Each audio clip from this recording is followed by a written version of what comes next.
Please wait a moment as we get ready for the DJC Game Studios live stream. Pairing with Merlin and connecting.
Welcome. Does that look like 3D? I'm poking Yes. in the face. Have a great night, folks. That's our show. It only goes downhill from here. This is the highlight. I'd like to welcome Panda Sub 2000 Howdy. and also Geeks with Cash. Mr. Nick, how's it going? Can I just say real fast that Gamers Guild, you know, like that 47-minute trailer they have, eventually that's going to need its own podcast. Like the really more will. people that comes on, It really will. That is They're going to have actually to speed it up is what they're going to have to do. They're going to have to get a new, they're going to have to get like a dubstep song that's just like all sorts of crazy to go through them. Hey, Rich. What's happening, Reg? Good to see What's you, going man. on, Dark Side? Rich, we got Jan, Smash is in Smash, here. what's going on? Smash. He's in his hot tub. I keep thinking of Panda's Jan. video of him with Man Machine in the hot tub. So, like, yeah, it's, you know, because that was obviously the real Smash in there. That was a genuinely real Smash, who I unfortunately cut. He had a much longer part, but I went, let's keep it small. Yeah, and I was actually on time. Who would have guessed it? Who'd have guessed it? I tell you. That is awesome. Hey, there he is. Howdy, Hasselhoff. Hasselhoff in the house. Troy Peterson. Hello, sir. 1 Inch Biceps is here. Yeah. Brian's here. I'm Get all the loving cool that. peeps coming in. So, how is everybody doing since the holidays? I'm literally exhausted. Yeah, you've been having a good time, it sounds. Oh, too good of a time. Can I just say also real quick, I watched your Thank God I Don't Do Drugs and Kids. Neither should you. But thank God I don't, because I watched your last episode, DJC there. The one that's like 40 minutes long of the Christmas special that goes off on so many mental different... I gotta catch up, man. You've got to watch that episode. Rarely It's ever Happy see Christmas Chuck when I- do a okay. 40-minute episode. That's insanity for him. It's Holy this cow.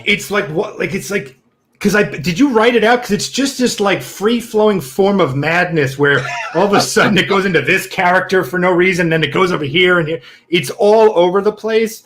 And then you even carried it on with the Vectron episode or the Vectrix episode. Yeah, I'm really. We're going to get to this, but then it doesn't, and then these characters just keep walking out. It's amazing. I love it, man. Thank you so much. Avant-garde madness. I really hope that people are digging it, because like I'm having fun just getting into those characters again, because I think I kind of forgot about them for a while, and I was like, oh, I got to bring these guys back, and and have them do something. Now there's this whole flamingo epidemic, and we don't know what's going to happen. And now Richard's got the flamingo, and he's telling him what to do. He's a weird person anyways, so it should be. And I have to say too, like, I don't want to break the illusion here. You know, maybe I shouldn't do. Spoiler alert: there is only one DJC. He plays all these characters. No, but I wanted to say, like, you time it perfectly too. Do you do multiple takes, or are you ever hearing? Are you listening to your feedback? A lot of it, no. I kind of just remember like what I do, and most of it's so literally there's almost no plan or reason for it. I just do it on the fly, right? And like I'll record. What I'll do is I usually record like one character, and I'll either but I'll try to keep it to like, okay, you're gonna say something, reaction, say something, a few more minutes, wait, reaction, and then usually I can time it and line it up. If not, if it's something where there's a lot of dialogue, then what I'll do is I'll play the video on the screen very muted. Yeah. So I can look at the monitor and do the timing and react to the video there, because when I'm doing split screen, which sometimes looks good, sometimes doesn't, but yeah, no, hey, mission accomplished. I've not tried to do the split screen stuff. I've thought about it a couple times, but every time I think about it, I think, oh God, how am I going to do this? This is going to eat up so much time. Yeah. That I don't have. I'm always doing Vectron too. And the joke is every time I jump into a Vectron thing to actually talk about the game, which most people absolutely despise, which is funny because I do. But like, I've been playing that game a lot lately. But have you really? Yeah, I'll tell you later. Okay, that's kind of cool because Vectron is one of those games that I've been told you either love it or you absolutely hate it. Like, I hate it. Some people are obsessed with it though, because you're basically building space stations and protecting them. But if you just plug it in, you're like, yeah, I don't know what's happening. What crap is this? Like, it's so weird. But yeah. I wish DJC could film without these other guys interrupting me. I know they have no respect. They just walk in on my set. Now they hired the other guys. He's hired even longer, and it's just really crazy. I got to catch up on the chat. Sorry, guys. Just there you go. Hey, just Thomas. as characters. Yes, they are alternate universes. Yes, they are. Yeah, I enjoy doing that though. It's but the DJC multiverse. It is. Yeah.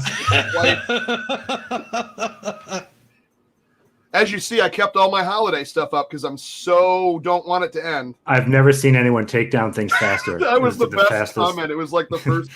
Yeah, my stuff's still sitting up. I got to pull it down here pretty soon. Yeah, but that's normal people. Usually they wait till like New Year's and then they procrastinate for another week. Yeah. He was waiting for the clock to hit midnight. Yeah, and my then wife is like, it stays up until New Year's and then it comes down. And I'm like, all right, fine. Out there, everything is still like the arcade's decorated. My upstairs still got the tree and the lights and everything. But yeah, I usually wait after New Year's. It's done. Clearly, I usually have a day of recovery, and then afterwards, I'll be like, okay, I'm cleaning it all up. That's a different character. Oh, okay, that's what you just said. What we need is a new character, JDC, Just Dance Chuck. Oh man, that would be interesting. Like he comes from like the 70s or from the 80s with like a boombox. Make it happen, brother. Actually, I think you need to be on a Dance Revolution machine, and you can only speak in like dance moves. Yeah, like someone like.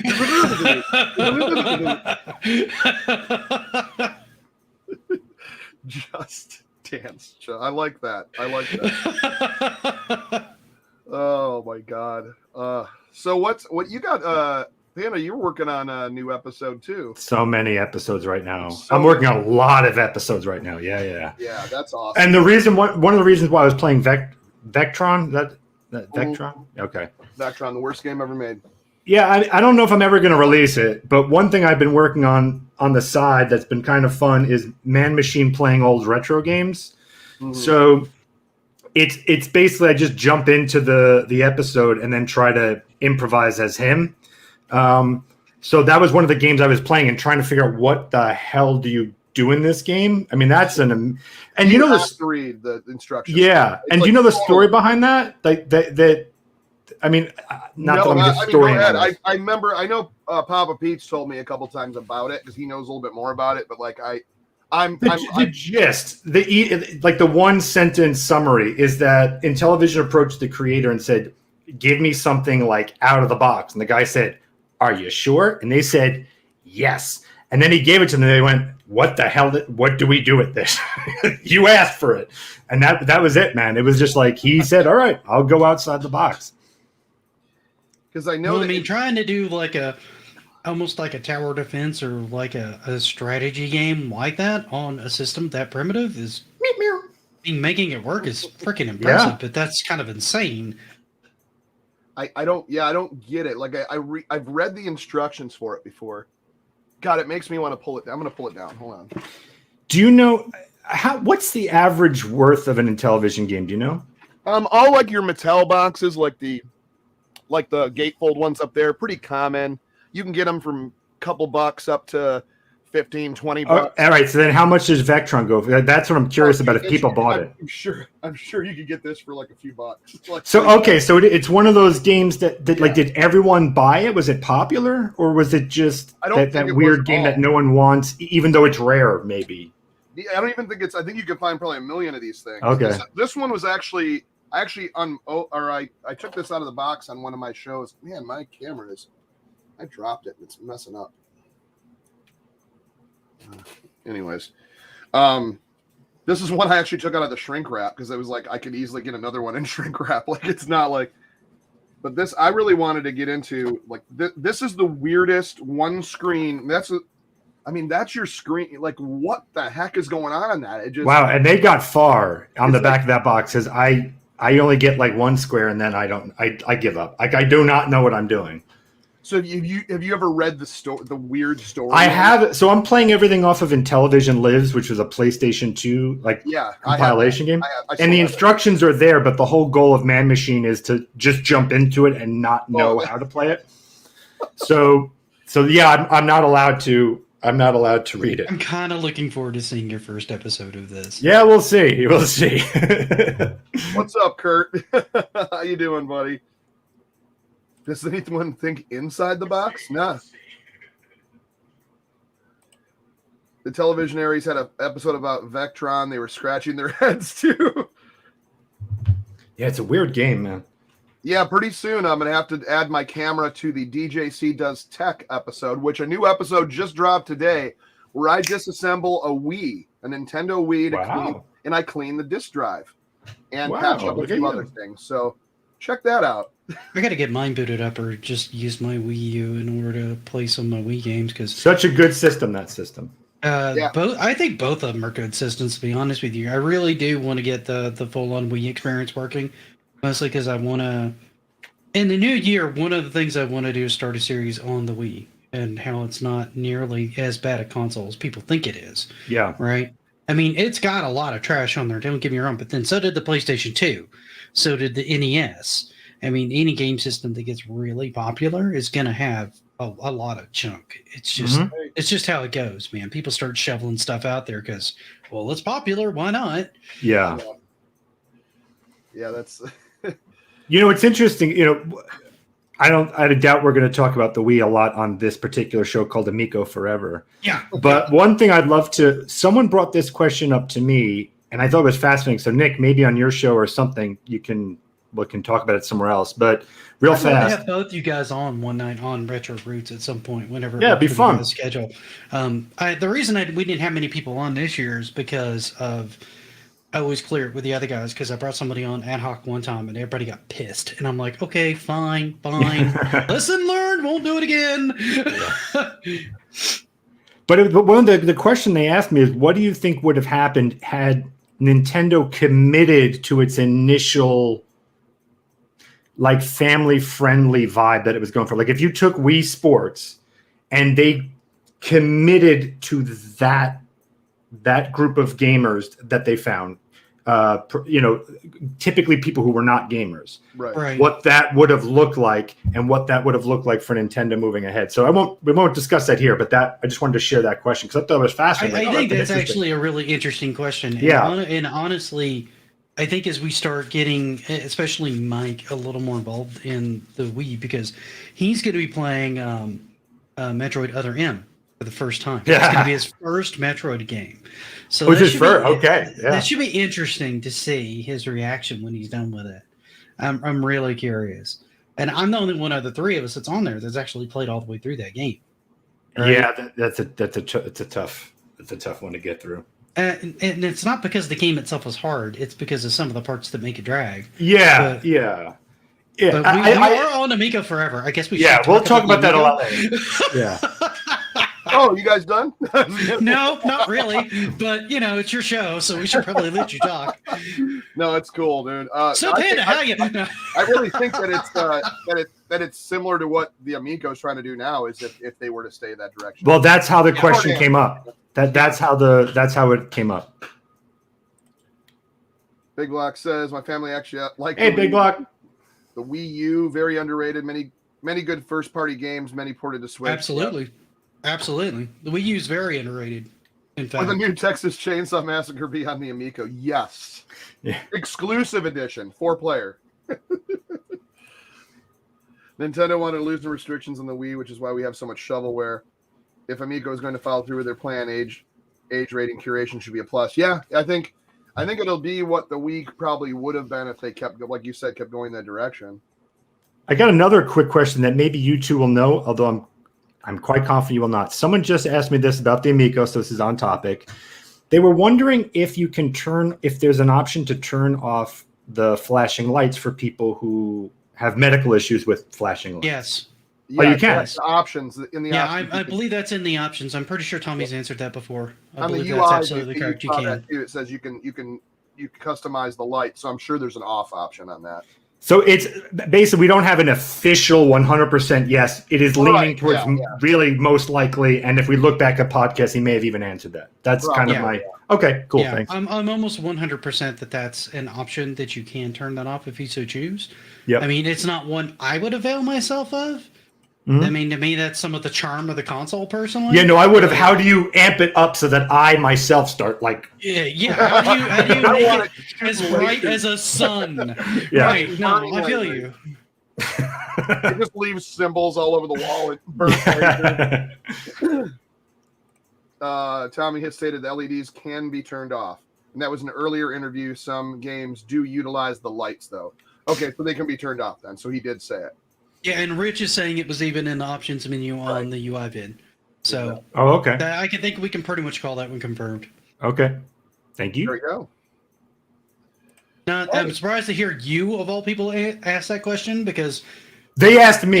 You're almost more crack addicted than I am to RGB. So no. I'm like a cat with catnip when it comes to lights. It's pathetic and tragic. Like anytime I see Christmas lights too, I kind of just sit and drool. I love lights, dude. Yeah. We're gonna RGB my house in the new year. We're gonna get a jellyfish track lighting on the front of my house. Nice. It's gonna make putting up Christmas lights outside just going boop and done.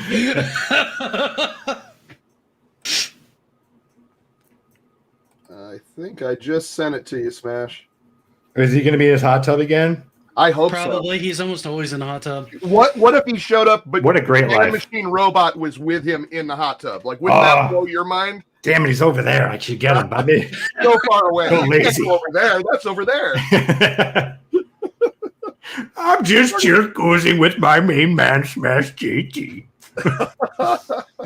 So great. And wherever the body was like this, like they were. Yeah. You have no idea how proud I was of myself of coming up with chilkoozying that, and I went like, I'm more excited about this than anyone will ever care. But I love that chilkoozying. Oh, I sent it through Facebook, Smash. That's the only place I'll get him a link on I hope Twitter. it works. I can get it. Yeah. I'll send him that link too. That way he has it there too. Good times. Great. How you doing, Nick? I'm doing good, man. I'm trying to catch up on videos is what I'm trying to do. You just put out a new one? Yeah, I wouldn't call it one of my best ones, but it's at least informative. I just started getting back into my VR headset, primarily because there he is. Okay, so he got the link. Primarily because I got an Oculus Quest 2. the play space I have for the Rift S, which while it's a good headset, it does need to connect to a computer. Right. And since I didn't have a laptop that would work very well with it, I was using it on my main desktop. There's not a lot of room in this space for VR, so it was kind of awkward. And I almost broke my hand a few times and just said, "Okay, I'm done. I'm not using it anymore." Right. So once we got this other one, because I had busted up my knee had gotten pretty well hurt.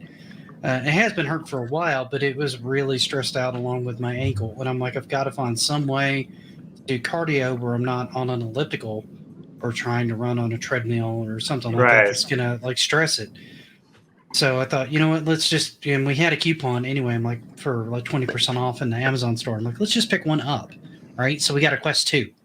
Nice. So I've been using that things, recently, getting back into that. And I personally did that video because I didn't know hardly anything about the unit, and he got one for Christmas. And I go, well, maybe it's time to just kind of do a before you buy a headset type video, right? From the stuff that I previously know about and what I know about it, and maybe that'll help somebody. Right. So, dude, that's funny. The Dark Side said, "When are we going to get an Amigo Forever show where you're all in a hot tub?" I think it'd be awkward if we all just surprise Smash and just jump in his hot tub. Yeah, can you see us behind just jumping in the? As security whisks us away. Yeah, pretty much. I don't know if you guys can hear me. I got Panda stuff I can hear okay, but Geeks and DJC are both audio is really low. That's all that matters. When I was watching you guys on YouTube, they were all the same audio level. So I don't know why it's different when I join the room. It's so weird. I was like, wait a minute, do I need to adjust my audio levels? I can do that, but I mean, everybody else is hearing me fine. It's fine on the feed, but on this, I'm like, what? I feel like it's coming through my speaker, like super quiet. No, I just want to hop on and say what's up, guys. It's been a long time. Yeah. How you been? I've been good. How you guys all been? Dude, I've been good, except for the fact that a buddy of mine came over while he was sick and exposed us all to COVID. So good times. So you've had better days. It's not as good as sitting in a hot tub. Is that what you're saying? Good sitting in a hot tub. I'm like, great. So now this whole thing is so virulent that it doesn't matter if you've had, because they had both vaccinations and the booster.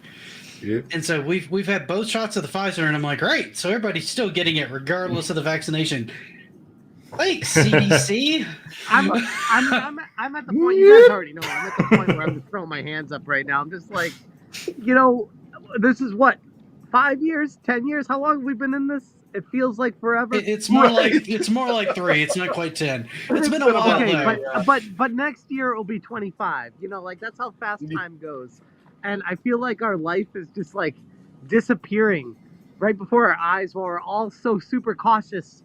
We're all so afraid to die. Well, I would say remind everyone that we're going to die eventually, so let's not be afraid of living our lives. I mean, I canceled holiday plans mostly because I don't want to risk anybody else catching it. If I have it, I'm not too worried about getting super, super sick and having like major complications or anything. I just don't want to be that guy that goes out and like transmits it to like 15 people or something stupid, right? Yeah, I don't want to be that jerk. Fair. I would say if I'm going to stay out of this, but what I will say as a positive thing is that I think for people who are nervous of leaving their house or for whatever good reason they have, one thing that you should do at the very least is start picking up like a hobby. Like I've gotten an enormous amount of work done because of this kind of stuff. So, if you wanted to be a YouTuber and you never had a reason to, now's a good time to start doing something with that time so you don't lose your mind and you can do something productive. To that point, Panda, like I was thinking about this the other day, like how severely crippling depression setting in 100%. Yes, I agree. That's why I say do a hobby. At least do that for yourself. Because I have to watch what I say about this topic. So I'm just saying, hey, be positive, do a hobby. Honestly, that's kind of why I'm glad I've got photography and YouTube and things like that, because I mean I can do video editing, I can do different topics, I can do some photography that goes along with that. I've got plenty of games and stuff to play. I mean, up until this, and once this has gone through its period of like either we get tested and it shows I'm negative, or it's been like 2 weeks and you're gonna be I don't all have right. any symptoms, I'm gonna be like, screw it, I'm gonna go do things again. Here's a serious question here from 1 Inch Biceps. Which is better, right Twix or left Twix? I say None you of Twix. handle the Twix recently- and break the cosmos. I just recently found out that there was a difference in Twix bars, and I'm starting to wonder if that's always been the case or if that's more of like a recent marketing change that they've made to make people talk about Twix again. Probably that. Not to put on I a think it's tinfoil that. hat. I really think it's that. Or people have Right? lost their minds. It's one of those two. Because I'm pretty sure my whole life Twix has always been exactly the same on both. Yeah, Yeah. same thing. Pretty Yeah, sure. pretty much. The Call me biggest crazy, disappointment they did to me is when they changed whatchamacallit, because I like the original formula better. Yes, What did they dude. change on that? Whatchamacallit's my favorite candy bar in the whole wide world. My wife Same here. always, and Santa always both fill my stocking every year with whatchamacallits because you can't find them anywhere. They're the best. Oh, candy I can bar still ever. find them around here. I just don't think they're as good once they started changing a couple things in the recipe and added the caramel. I don't think the caramel and helped it. To that point, not to trash candy too much, but today, as I was pounding candy as usual after Christmas, Hmm? I couldn't help but notice my Reese's were marginally smaller than they were back in the 80s.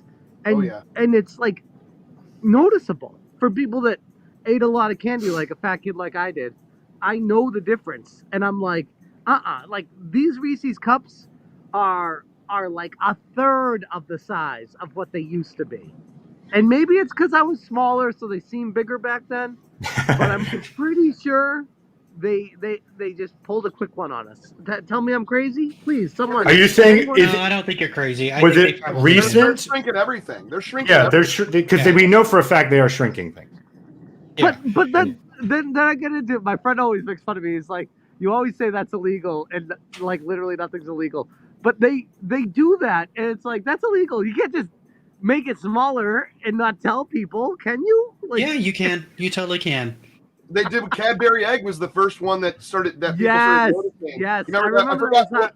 Who on was Conan it or on something. Jimmy Kimmel that brought those out and showed it to Or, yeah. everyone? I forget it was some actor, and they showed the one from the 80s was like Yep. the size of a large like egg, and then the ones they make now was like half the size. It was like, dude, I knew I wasn't going crazy. Exactly. I would love. That's what I was thinking earlier today. Again, like a little fat kid that I was, I would love to get a Reese's cups. I'm sure you can get anything you want on the internet these days. Right. I want to get Reese's cups from the 80s and open it and compare it. But Have you seen the big ones? Yeah, I was no, about to I've mention seen the the big big one. The ones. ones I with know. pretzels in I've them seen are the actually big really ones. good. No, but there's like a mega but one that's like a cake. Stay on topic here. I want to. It is on topic. No, I mean, we're not compare talking one about for Amico. We're one. talking about Reese's. Oh This my is off God. topic. I like We're off the rails spaceships. already.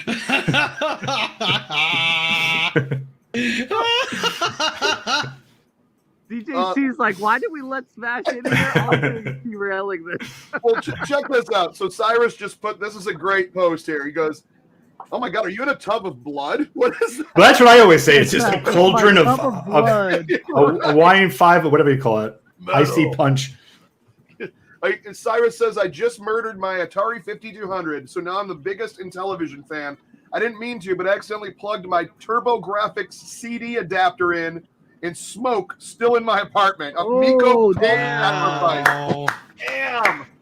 Dude, that's Hopefully on I camera. think he ordered some parts to try to fix that, though. Hopefully he can get it up and running again. Score. I don't know if I've ever had a score candy. I've heard of them. I don't think I ever tried one. I've never heard of I this. like Score. Oh no, maybe I'm thinking of Skybox. They might I seem remember smaller because Sky- your hands have swelled from the hot tub heat. Or they're melting because you're in the hot tub and trying to hold one. Brian F says the peanut butter cup has no lag. Time machine to try out candy. Oh, Bonkers. That's another one. I remember. Okay, Bonkers. I remember. I don't remember Remember Bonkers. I've heard of them, but I don't think I've ever had them. Doesn't Go Game Go like do an entire podcast They did on one. candy? They Candy did one on Wars. candy. Yeah, they were rating Yep. like all the candies. Okay. Side goes, I made They it bad. Oh man, it must smell like burning plastic and electricity, or like electrical fire. That's got to be the worst to get the smell out of an apartment. But at least you have nice weather out there, Cy. So here it's like snowing. So. Oh, it's that Texas humidity. Yeah. Ugh. Oh my God! Score is a chocolate covered toffee. We've been bar. having Okay, like looks a- torrential those were called, rainstorms in Southern California the past like 5 days.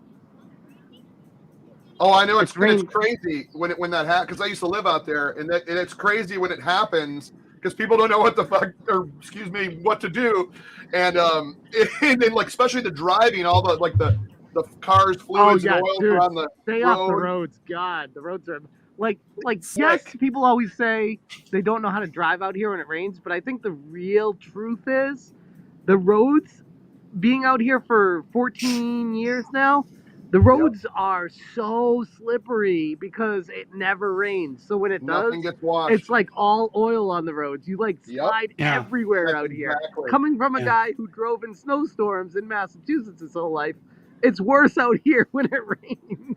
What's funny, man, is here in Colorado, like when it snows, people are fine. When it rains, they freak out and crash all over the place. I'm like, how? Like, how are you handling It's 'cause the rain roads worse are than super snow? I don't slippery when- understand. Dude, the roads are so slippery out here when it rains. It's crazy. Like it went like 5, I'm not even joking, 5 solid months without a drop of rain. And then this month it's been like nonstop pouring rain. I don't know if you can see it, I still have my umbrella open on top of me because last night it was downpouring when I was watching my TV. We're watching koalas on Netflix. Poor right now. SOB. Just Good times. Is there a protection on that TV in case it were to fall into the water? Is there like something that holds it in? I mean, I imagine you've probably thought of this. Don't worry.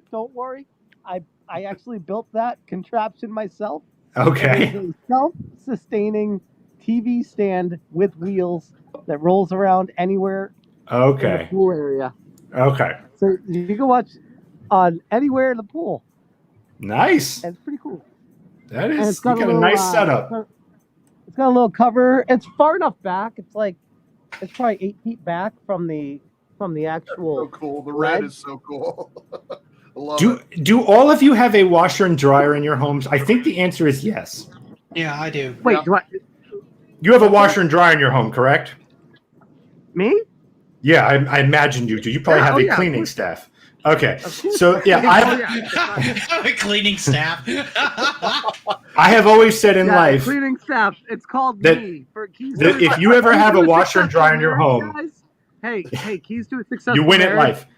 The cleaning staff is me. So you want to make your wife happy in 2021, you do the laundry. The only thing that would make my fictional wife happy is if I left. That would make her very, very happy.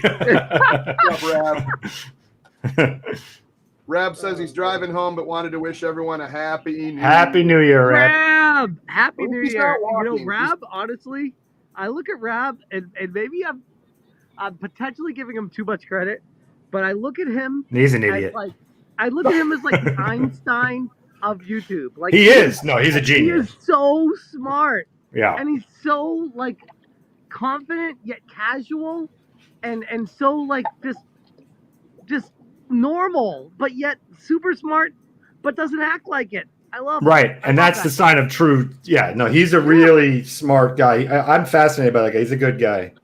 There's not really enough good guy. good things I could say about him. Hey, Saggy. How you doing? Hey there, Saggy. Back from the dead's He's here. stopping to say hello to you, no one else. Well, that again goes without saying. Right. Of course. Yeah. No, it's always about you, Panda. It's always Of about course. you.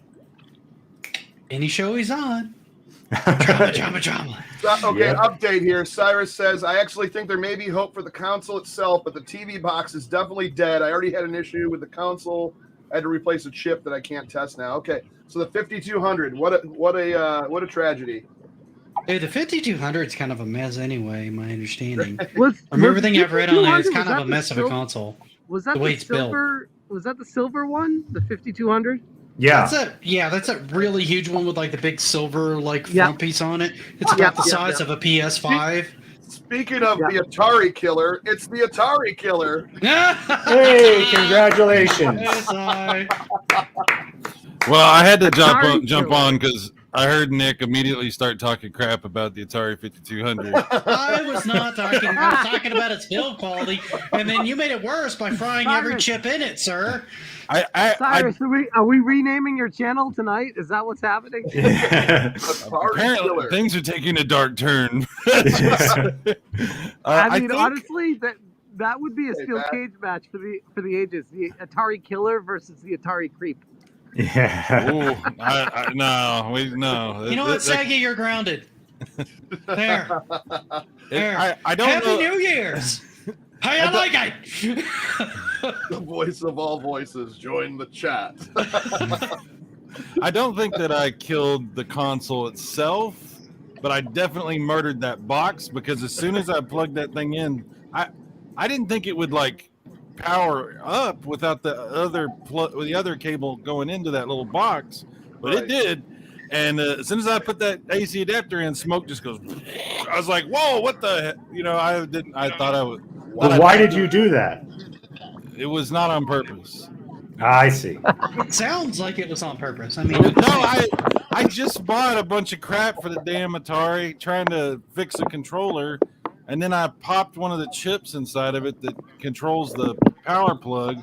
So I was getting that replaced, and now I've screwed the box up. So it's all a nightmare. I feel like somebody would make a killing if they would just make like USB versions of those controllers, and then you could just play those games via emulation. Yeah, I'm happy I thought of it. I will now be selling it. Well, don't they already have? You kind of done that before, Panda, but I legit think it's a good idea. Does that, don't they? Which one? 8-bit Dough, don't they? They do like NES and Genesis. I've not seen anybody try to do like Atari, Intellivision, or any of those. I mean, it's a supply and demand thing. I mean, I think in our crew, I think it would be like, oh yeah, we totally buy those.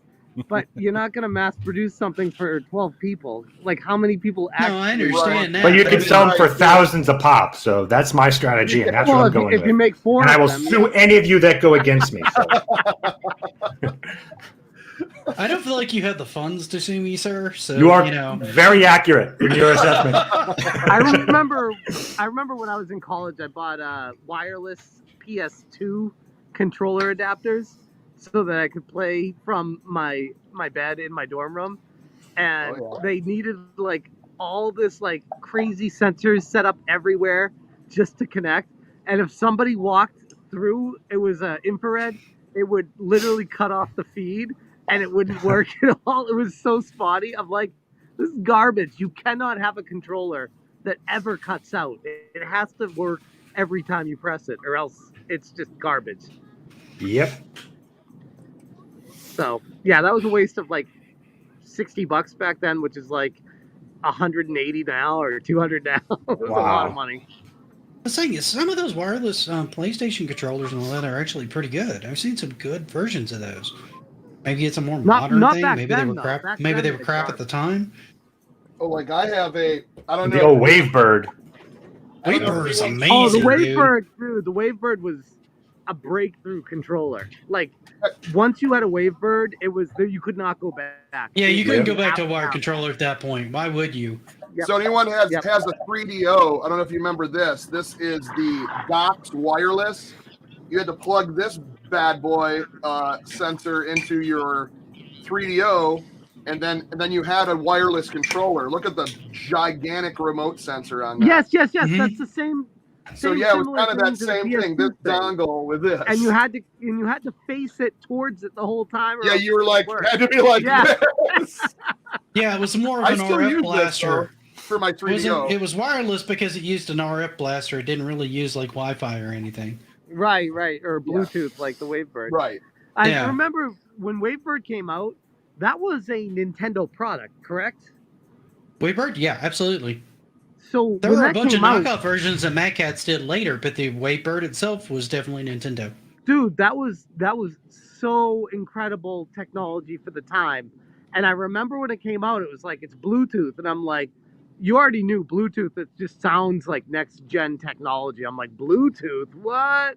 Like that was the Wavebird. That was my introduction to Bluetooth was the Wavebird. It was amazing. I didn't even realize that thing was Bluetooth. I thought it was Wi-Fi. It is. No, it's no. That's awesome. Wi-Fi wasn't even out back then. I didn't think Bluetooth was out back then. It was. Look it up. I'm sure of it. I will have to dig into that some more. That's interesting, though. Either way, it was an excellent controller. The Sure Shot. I mean, I think we're dating ourselves here, but Wi-Fi Probably. is a relatively new technology. Not really, but relative.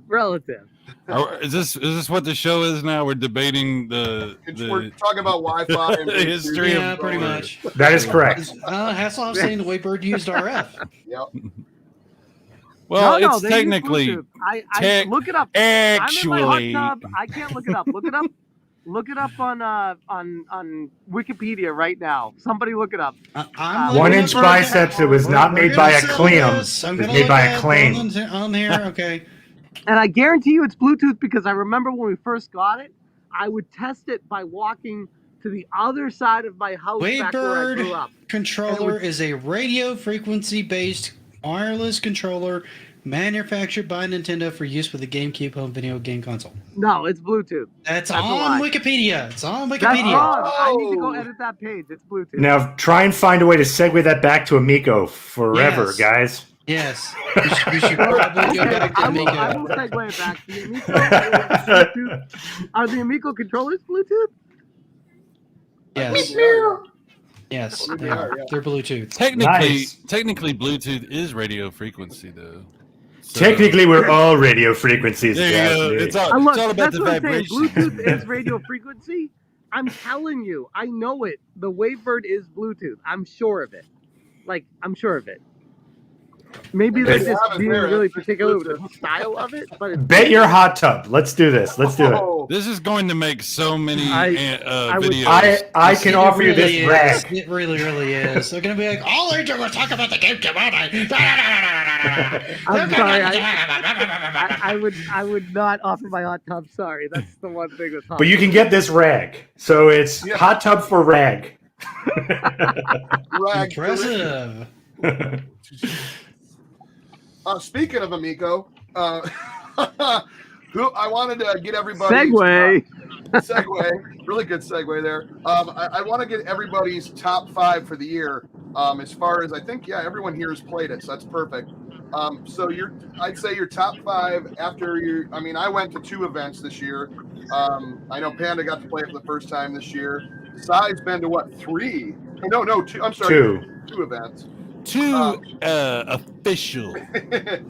And I know Smash has played it multiple times this year too. So I wanted to know, Dick, after playing a lot of the games multiple times, getting into it, and end of year, what would be your top 5 you're looking forward to for the Amico? I got to pull up the games. I will start, and number 1, I think you guys already know, is Space Striker. Easily the number 1 game. And that's the fun thing about Space Strikers is Tommy hasn't really highlighted that one yet much. No. And I've played it so much with him, and I'm legitimately addicted to it. It's so much fun. That is, to me, a system seller. It is. Yeah. That game, you give me that game and a few friends and some drinks, and we could play that all night and nobody would complain. So Space Striker would be number 1 for me. Then Breakout, or whatever the Brick Breaker one, the demo on the phone. Breakout, yeah. Was a Breakout. You technically played Night Stalker too. Oh, that's I true. did play Night Stalker. I was going to say Night Stalker is on my top 5 as well. That was a lot of fun. Are we allowed to say that if we didn't play it? You're the allowed to rules. what? You're the rule There's no maker. rules. Oh, okay. Yeah, it's whatever's there, Fox and Forest, the remake of that, Finnegan Fox. I'm looking forward to that one. That one. We're still is talking about the interesting. controller. I'm They sorry. are. We got everybody on the tangent with the GameCube now. Did I'm anyone? gonna have to do agree with me I'm that gonna have to do a Bluetooth- video breaking down Smash JT's accusation All right, that the Scott, Wavebird was says- Bluetooth. Two True or hours. Am I? false? Has anyone agreed with me? Yeah, Scallywag No, says okay. not really. Wavebird. Just lie so I get a hot tub. Smash. It's It's the internet. You know nobody's going to agree with you. Exactly. Same Absolutely frequency nobody's as going to agree with Bluetooth, you, Good sir. point. not Bluetooth specifically.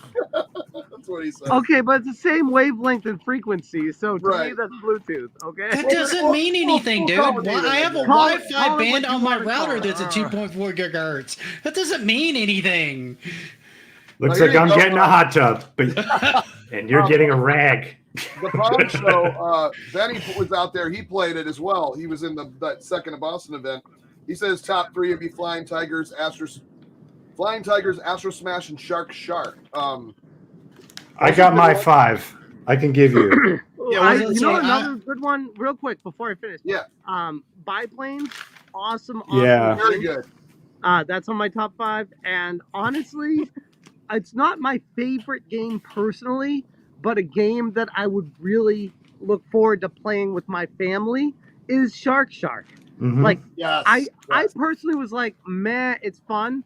But when I was playing it with Tommy, I'm like, I could see my son and daughter like literally eating this game up, like loving it. And I'm like, that's why I'm drawn to that game. So it's not Smash, one. Smash, can I ask you a question? I'm sorry.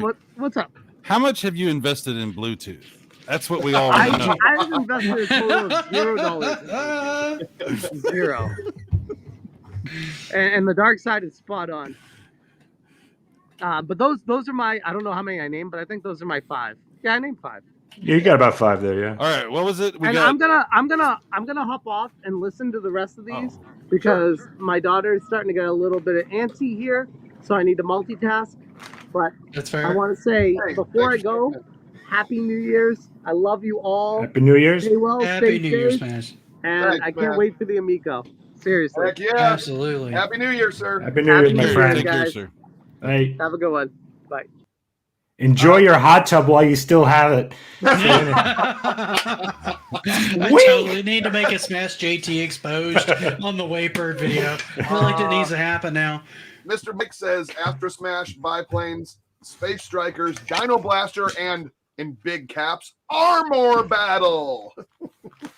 Yeah, Potion Sword Run. You're absolutely right. He has a good sense of humor. I wouldn't have said it if he didn't. You know, we're just messing with the Smash. That's funny. Bacon ice cream. Bacon ice cream. We all like messing with Smash because he can usually But take. we've all been in the same boat where there's something that you think 100%. You're like, yeah, I'm sure of this, and then it's like, what? You're like, well, maybe what? Yeah. I don't know. You're right. Was Bluetooth even around back then? I don't think so. I don't don't think Bluetooth was the technology back then. You know what was around back then? My Atari 5200. It's not anymore Yeah. though. No, that's on fire now. I think the console's okay. I think the box is screwed. My controller needs work. I need a new chip. This thing is not good, but there's hope. We're praying for you. Evil, Astro Smash, Shark, Finnegan Fox, and Flying Tigers for Rich.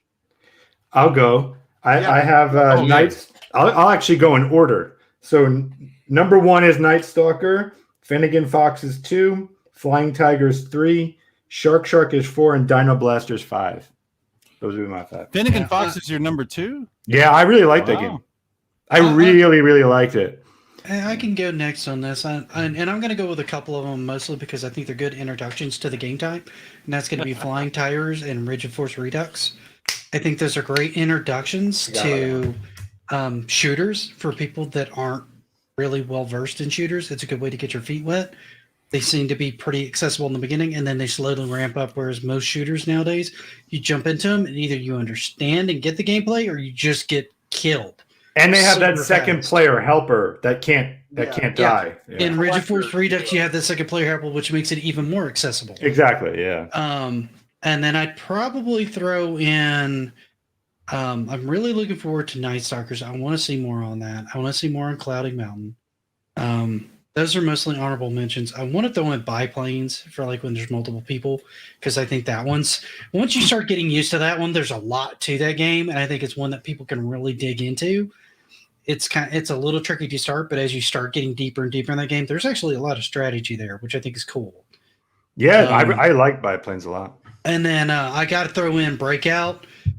because I got crack addicted to that game for like 20 hours just on the demo. I can't not have that game when it comes out. You know, that one was crazy good. Nick, let me ask you this: like, Breakout's an old game, but I don't know why it grabbed me. It just did. This version of it is very, I don't know. Like, y'all didn't play it though, right? Yeah, there's a demo. I played the demo of it. On your played it on the PC, though. Amico. On the PC. I think it has to do with the power-ups and the strategy of when you try to aim for them, which you can't always control. But there's always that thought in your head of like trying to angle the shot in such a way that you grab that at the right time. Mm. You know what I mean? And when you get the multi-ball, juggling that around, like when you've got the shield and stuff like that, so you can kind of keep the combo going and all that. And sometimes it's just frantically responding to what's going on. But there's something about it that would like it reminds me of. Like, I don't know if you guys ever played survival mode in games like Dead or Alive or anything like that. If occasionally you'll just hit like this zone moment where you're just playing and everything clicks and like you're just there in that moment of the game. And it's for like me, a that's beautiful Guitar thing Hero. when it happens. Yeah, any game like that where you just fall into that. Yeah. I love that type of stuff. And I can do that in Breakout a lot of times. And I like that feeling. So that's kind of what draws me to that again and again. Smash says, okay, maybe it wasn't Bluetooth.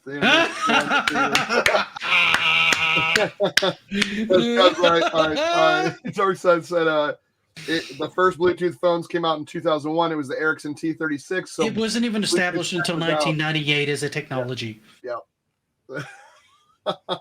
Here's a good one. How did Bluetooth get its name? There's a dude. I'm on the Wikipedia. It was dead and it was blue.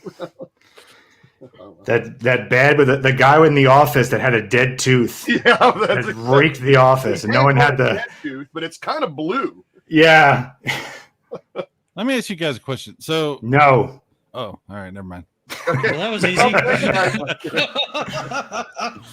The 5 games that we're listing, is this like 5 games that? I mean, because if I haven't played it, how do I know? Well, we haven't played Night Stalker. Yeah, right. but this is just a wish list, I think. This is we're gonna go to like unannounced. The next question is like the unannounced games or stuff you want to see come in or that hasn't been announced yet, but you know it's coming type thing. But this is just the 5 ones from your experience with the console this year. Oh, well then I'll say Astro Smash instead of Night Stalker. I didn't play Night Stalker. Yeah, Astro Smash would be another one I would throw in there Apparently, too. I had a lot of fun with that one. Apparently, Smash JT has had exclusive. He played it. Access to that. Yeah. Which bothers me. He doesn't even understand Bluetooth. What the hell? He shouldn't be playing Night Stalker. Anyway. 2-hour response video incoming. Well, and he also got the name of it wrong. Bluetooth did not get its name from the inventor.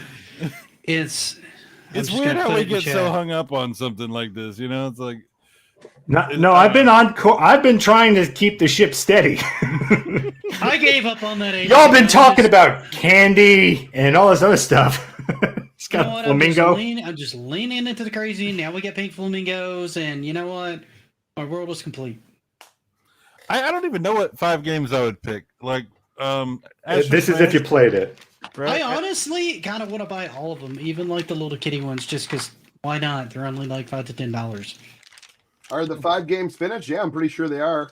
There's supposed to be a 6th one too. We haven't learned about that yet. They have not said anything about that last packing game. That's gonna be a party game, though. I'm sure of it. I'm certain it's probably going to be something like that. I think he said, something to that effect. That it's well, I mean, so far they have done a game for each, trying to highlight each of the type of games that they're going to have on the console.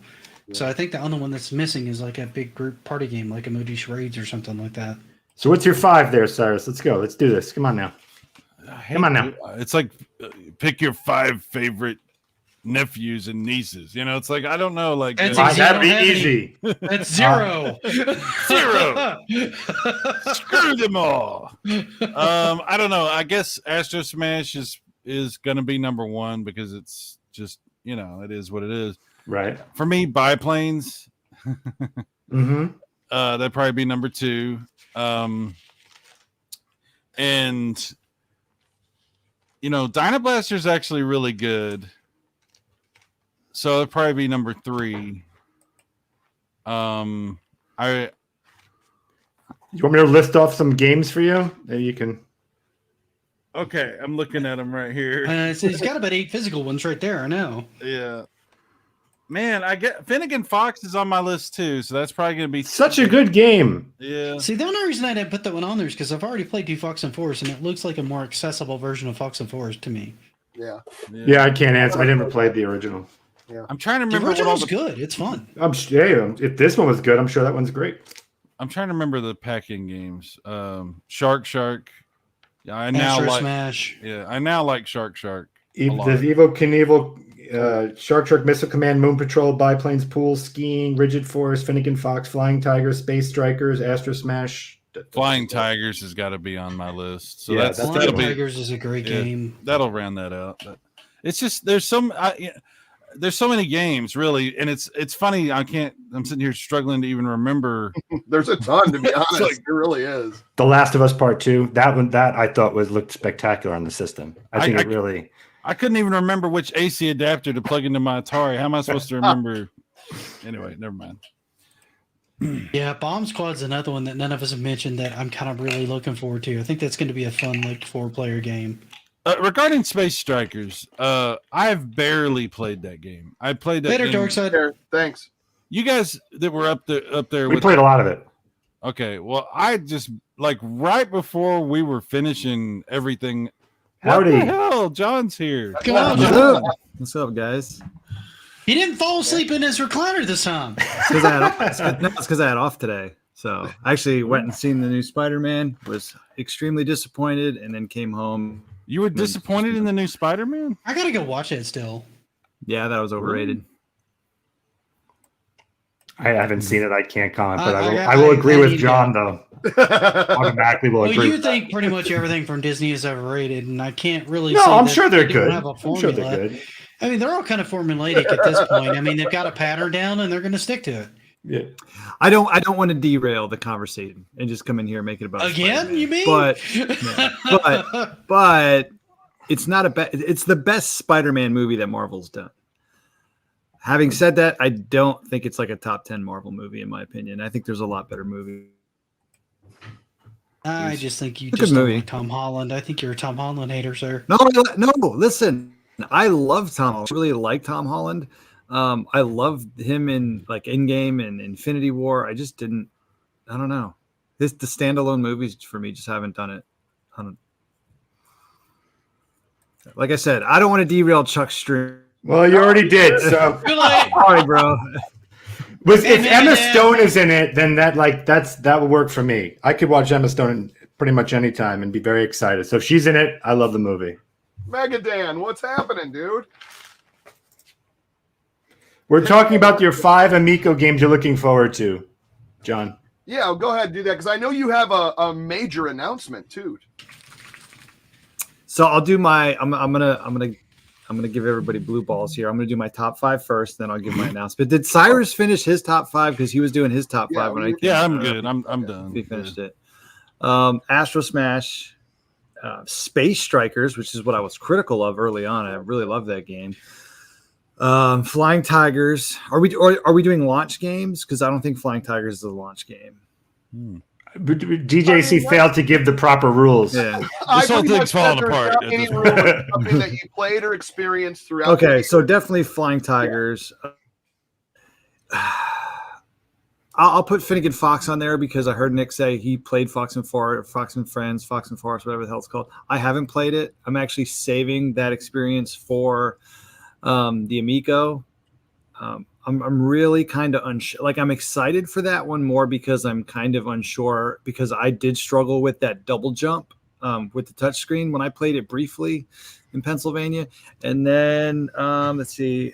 I know my kids will like Shark, so I'll put Shark on there because I definitely see me and my kids sitting around playing Shark together. So I think that's 5. All right, so we're getting to the blue ball portion of the evening. So as far as the I'm announcement excited. goes, I did put it on my Twitter, or not Twitter, but YouTube community tab. I was going to make a YouTube video, but you know how me and YouTube videos go lately. I might stream later. I'm not sure. But Amico After Dark is coming back January 8th as a regular show. That'll start January 8th. Right now, I'm thinking bi-weekly. At the worst case scenario is it's monthly, but it will be either bi-weekly or monthly starting. Just do me a favor and make it really awkward and put it the exact same time as this show. Maybe like the that Monday, could be interesting. Wait, see, then I have to flip a coin between you and Chuck, and I think both heads result in Chuck. Well, I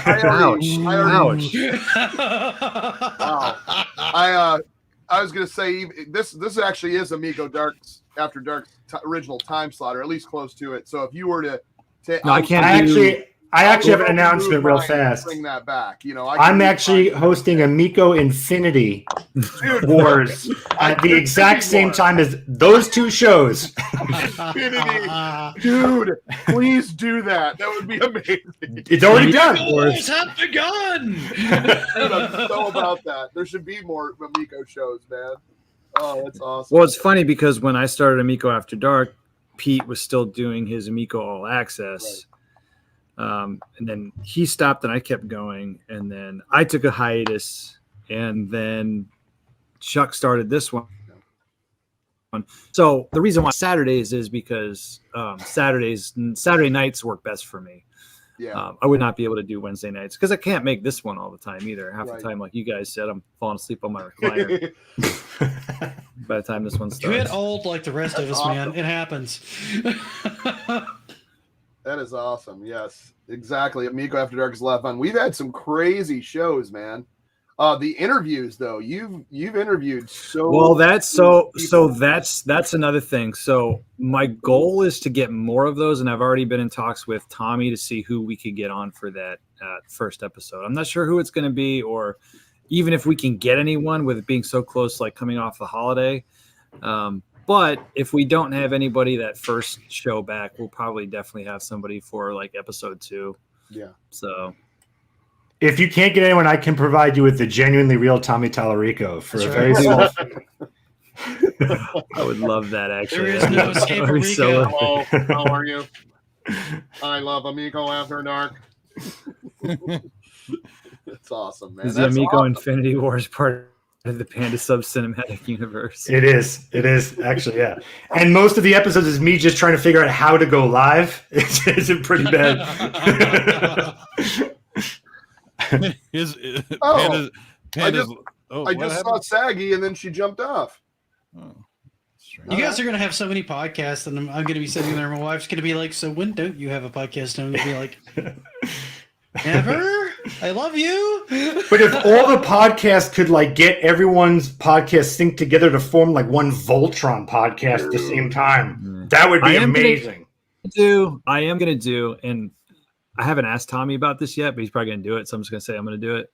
I'm going to do like an Ask Tommy segment to where we take some questions from like the fans, whether it be on the Facebook page or on the community tab, and just like put his answers up, whether that's like in video form or just voice message form. I'll figure something out. That's for us, but if I can make that like just a quick like little regular, like I don't know, 5-minute segment of the show, that'd be fun. Well, I don't have the connections you have, so I'm gonna be asking questions from Intellivision's parking attendant, and I'll get all the answers straight from his mouth. I actually did talk to Tommy about bringing the Amico to the Chicago area, and he doesn't know when they're going to do another event. He said they're pretty focused on trying to get the console out. Yeah, they got to get it out pretty heavily. So he's not sure when, because they pretty much got everybody all hands on deck trying to get the console out right now. But I did put that question out to him, so maybe it's in the back of his mind. Well, it's also the holidays, and well, I wasn't talking about right now. I was talking about like future events, like whenever they come out from under the holidays and people are a little bit more back in the office and kind of ready to go. Listen, man, I'm just holding my finger. He is holding his finger. He's holding his thing. Okay. I'm holding as well as crossing. I'm crossing this one and holding it.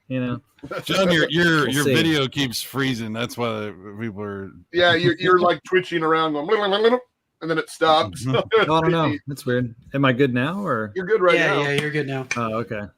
Oh. I was going to go back and answer a couple questions. I know Jan had asked about do we think the Harlem Globetrotters, Trobbers, are they still relevant? I think it's more of a fun basketball game. It's great they have that license, but I think just as a fun basketball game, I don't think they're going to have any problems. They're still going. They're still a brand new Harlem Globetrotters. That would be a great game. Like that, the controller is perfect for like an NBA Jam type game. Dude, Battle Royale, definitely. Absolutely. I mean, it'll be interesting to see what they do with that game. It's, because if you have like NBA Jam, great. There's only 2 teams, so I don't know. It'll be interesting because I'm with you, Panda. Like, I want to see like an NBA Jam style type game, but like, how do you do that with just 2 teams? I mean, I guess you could, right? You're only I'm sure you can make your own teams. And I was thinking that too, like team building. Yeah, they let you do your own teams and stuff like that, and maybe like put your friends in or whatever. That could be fun. I was a little concerned when you said it was only going to be 2 teams. You talk about Voltron. Now we have Power Rangers. Now we have the Power Rangers. Oh, the Pink Ranger, Amy Jo Johnson. Which is like a sad version of Voltron. But one of my first crushes, I believe, if I remember right. Yes, Amy Jo Johnson. Yeah, 100%. Absolutely. Her and Topanga. Well. Yeah, Topanga's another one. Oh yeah, dude. The heck? Topanga from Boy Meets World. Yeah, no, I she know was. who she is. Oh She was man, very attractive. Topanga got nothing on me. I'm a Power Ranger. It's true. Who else was there? She still looks great too. Yeah. Who, Topanga? Yeah. Me. At least in my mind, she still does. I don't remember. Well, you drink Tab, so you know what. You know what. my brain isn't did that good. There's so much chemicals in that. Oh wow! I think 1 Inch Biceps is about to get an elbow drop here. This Power Rangers is trash. Wow! He is besmirching the Power Rangers. Wow. Well, anything like post 2000 Power Rangers trash. I would agree with that. But as far as the 90s go, like back when they were still using clips from the Japanese version, like those fights, I think I need to go back and rewatch those because I couldn't get into Power Rangers when I was younger. But then I wasn't really into the old Godzilla films back then. Just watch any Power Ranger episode where Amy Jo Johnson is doing gymnastics on the beam, and that's all you need. I was about to say that's more because of Amy Jo than it is Power Rangers. I mean, it's like the same reason you watch Baywatch, you put it on mute and then you just watch Hasselhoff, correct? The beach. There's a documentary I think about the Power Rangers. I want to say it's on Netflix. It might have been that one thing like they talked about different trends in like. Yeah, I was waiting for the steam to go. Yeah, somebody needed to make the sound effect. Absolutely. Yeah. Staggy just doxed herself. Oh, Not Amy Jo.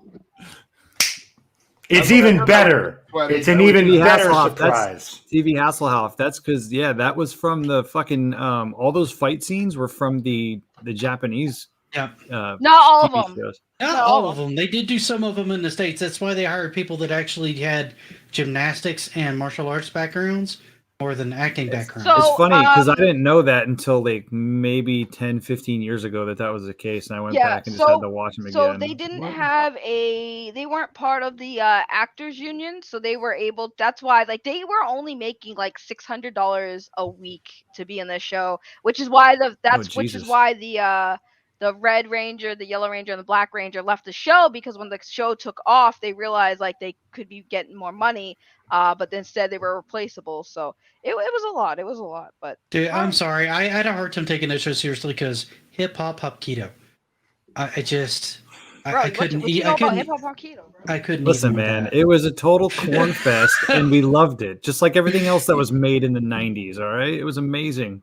It was corny, and it was amazing. Listen, they had to give the black guy some kind of like cool kung fu thing, so they said hip hop keto. I love how back then, like, you were allowed to make the Black Ranger like a black guy, the Yellow Ranger like an Asian, like, okay, like back when PC like didn't exist. I love it. Here's irony though, the actress who played the Rail Ranger, she was not actually the first choice. They had a Latina woman who was supposed to play the character of Trini in the original Mighty Morphin Power Rangers. So she actually shot the pilot episode. But then after that, I don't know what happened. There's a lot of rumors about what happened, but they went with another actress. And yeah, so it was actually. And here's a fun fact too, an even funner fact. The original, like, you know how they took it from the Japanese? Like the stock footage from the Japanese. Yeah. The Yellow Ranger from that season in Japan is actually a guy. Yeah. So no it's not, shit. yeah, it was actually a male who was the Yellow Ranger. That's why the Pink Ranger was the only girl who had the skirt on her thing, because the Yellow Ranger was a boy. Yeah, I would notice that when they'd be jumping around, there'd be other things moving around in that suit. I noticed. So I mean, for the record, mostly because of how many pics you get, sir. That's correct. That is correct. I love how I love how I made the Amico stream turn into Power Rangers. Yay me! Oh, we were talking about Bluetooth wireless control. Well, I turned into Spider before that, so. Yeah, he went Spider-Man and then you went Power Rangers. Speaking of Amico, Let's do it. Saggy, what is your top 5 after experiencing it twice this year? What is your top 5 games that you can't wait to play? Your favorites?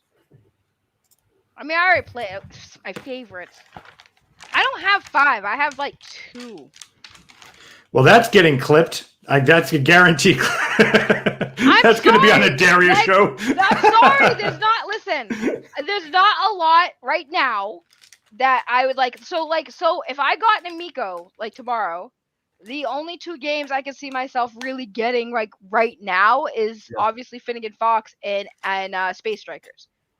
Space Strikers is like the ultimate favorite around here. Maybe Astro Smash too. I might do Astro Smash because Astro Smash. Of course, you're gonna have Astro Not Shark Smash. It comes with the console. So does Shark. Oh yeah, and Shark. That's what I'd say. Those all come with the console, so you're gonna have them regardless. Yeah, I want to play Shark with my niece because I think she'd like. Like Evil Knievel too. I think you'd like. Nah. I've played those games before. Like I used to play Happy Wheels. It reminds me of Happy Wheels. I have a lot of trauma with Happy Wheels, so I don't think Knievel games. Good point. That's something you don't hear a lot, you know. So my top 5. Drum roll, please. No, just kidding. Wait, I got you. My top 5. Number 1's still Astro Smash. After seeing those later levels, and we played that insane level, me and Panda. Oh my god, like that's still number 1. The music, the play, everything is exciting to me about that, and it's packing. That's awesome. My number 2 is Flying Tigers. Reminded me of an old TurboGrafx 16 like bit shooter. You know, like I don't know, that mixed with like that cartoon cell shade. It's real.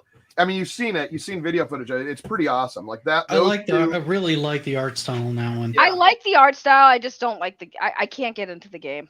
I'm a shooter person. Like I love shooters. And then my third one would be Rigid Force Redux. I think that's a great shooter. I know it's on other systems too, but I'm sorry, I just loved it. I love the fact that you can have somebody be that collector. Yeah. Shield the shit. That's cheating. Stuff, and then I think that's awesome. No, that's cheating. Awesome. That second player is OPAF. Like I played that game and I was the second player and I was like, I can't die. So what? Yeah, but that's good for someone who doesn't know how to play games though. Saggy, I've seen you play Fox and Forest. You need to cheat. First of all, excuse me. You know all the people who are making videos about this one sucking at Finnegan Fox. I'm good at Fox and Forest. You don't judge me. You're not good at Fox and Forest. Yes, I am. I saw you play Fox and Forest. Whatever. You were terrible. Excuse me. I knew how to double jump. I'm just saying. I had to remind him to double jump. I forgot that you had to hit it twice, so I'd keep hitting it once. And that's why you just keep seeing me jump. I'm like, how do I jump up? And then I was like, how do you Chuck, how in 2021 do you not know how double jump works? Right. It's amazing that no one used my footage of me playing the game very successfully and getting very far. Like I actually played it flawlessly. Right. But no one shows that. We keep showing the guy who doesn't know how to press jump twice. It's called. I got you with the one, but I'm losing you on that second. That's because we suspect your footage doesn't exist, and it's funnier to show somebody who doesn't know how to play. That is correct. That's also true. I kept having to remind him. I'm like, Chuck, you know you can double jump, and he's like, oh yeah, that's right. Yeah, and eventually I figured it out. Of course, that's not most of the footage that you see me playing. But anyways, like, there's a couple things I want to get to that the chat are asking too. But and then and someone just mentioned this too, is the pool game. I thought I was kind of blown away by the Yeah, you love pool.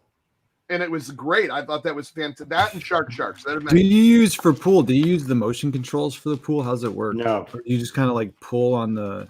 Yeah, you just set up your angle, your shot. It's all just the controller. I didn't get to play. okay. That was my only I thought thing. You use both. Couldn't you use the touchscreen to like You do. put English on the ball and stuff like that? Yes, that was my. I had said it at the event. I had only one little, not an issue, a suggestion with it. Is that when you pick the initial shot, it's a little confusing as to which because you have to tap on the area of where to hit it, but it's the right. Chuck, help me out here. Right, it's like the opposite end of the ball that you have to hit for where you want to hit it. Am I making sense, Chuck? Yes. So if you want to do it, make it spin like backwards or whatever, you'd hit it on the top. If you wanted to or hit it, it's the English on the ball. That's what I'm trying to think. Well, I'd be more if it was side to, like, if you wanted to make it go to the right, you'd hit it on the left. If you wanted to make it zoom to that, you'd hit it on the right. All so this talk of hitting balls is confusing me. So much. What I've been doing all evening. I was about to say, usually if you want to put back English on a ball, you have to hit it towards the bottom. I didn't get to play pool, so I have no idea. You guys kind of hogged that one. But it was a great game though. But you do not. We didn't get to use if there is motion controls. We didn't see it. There's no. Yeah, I didn't use. Did you guys get to play cornhole at all? Yep. Yes. Yeah. How's that? It was. I hadn't seen many videos on cornhole. It took me a minute to get the hang of it, but Right. once I did, I kicked Chuck's butt. So. She did. I got a question for you guys. We're talking about cornhole. So this is one of those like serious kind of questions. So when we first were introduced to the concept of cornhole, we kind of all thought that this was going to be sort of a motion control experience, sort of like a Wii type thing, and that has changed. At least I think. Are there options for controls, or is it just a different? You can, like, because I played it differently than everyone on this panel did, right? Mm-hmm. I got to play it the way you originally saw it that you would, right? Like that you just like, okay, it's already set up. I do this, and then the thing gets thrown. That's the way I played it. That's how I would want to play it. They got to pick, the shot, the angle, and all that stuff. But if you wanted to just play, help me out here if I'm wrong here. If you just wanted to play it the way we're talking about, Cyrus, I think you kind of can, right? Isn't there that automatic setting that already gets the arc in, guys? I think it leaves it at like a base arc or something like that. So here's the thing. So like when you first hit the controller, right, and you get this little like line that kind of lines up your shot, you can like adjust it to where you want the bag to land. Now the only thing is once you do it once, you don't have to realign that line. You go back to you go to your turn, and it's still in the same place as you aligned it last.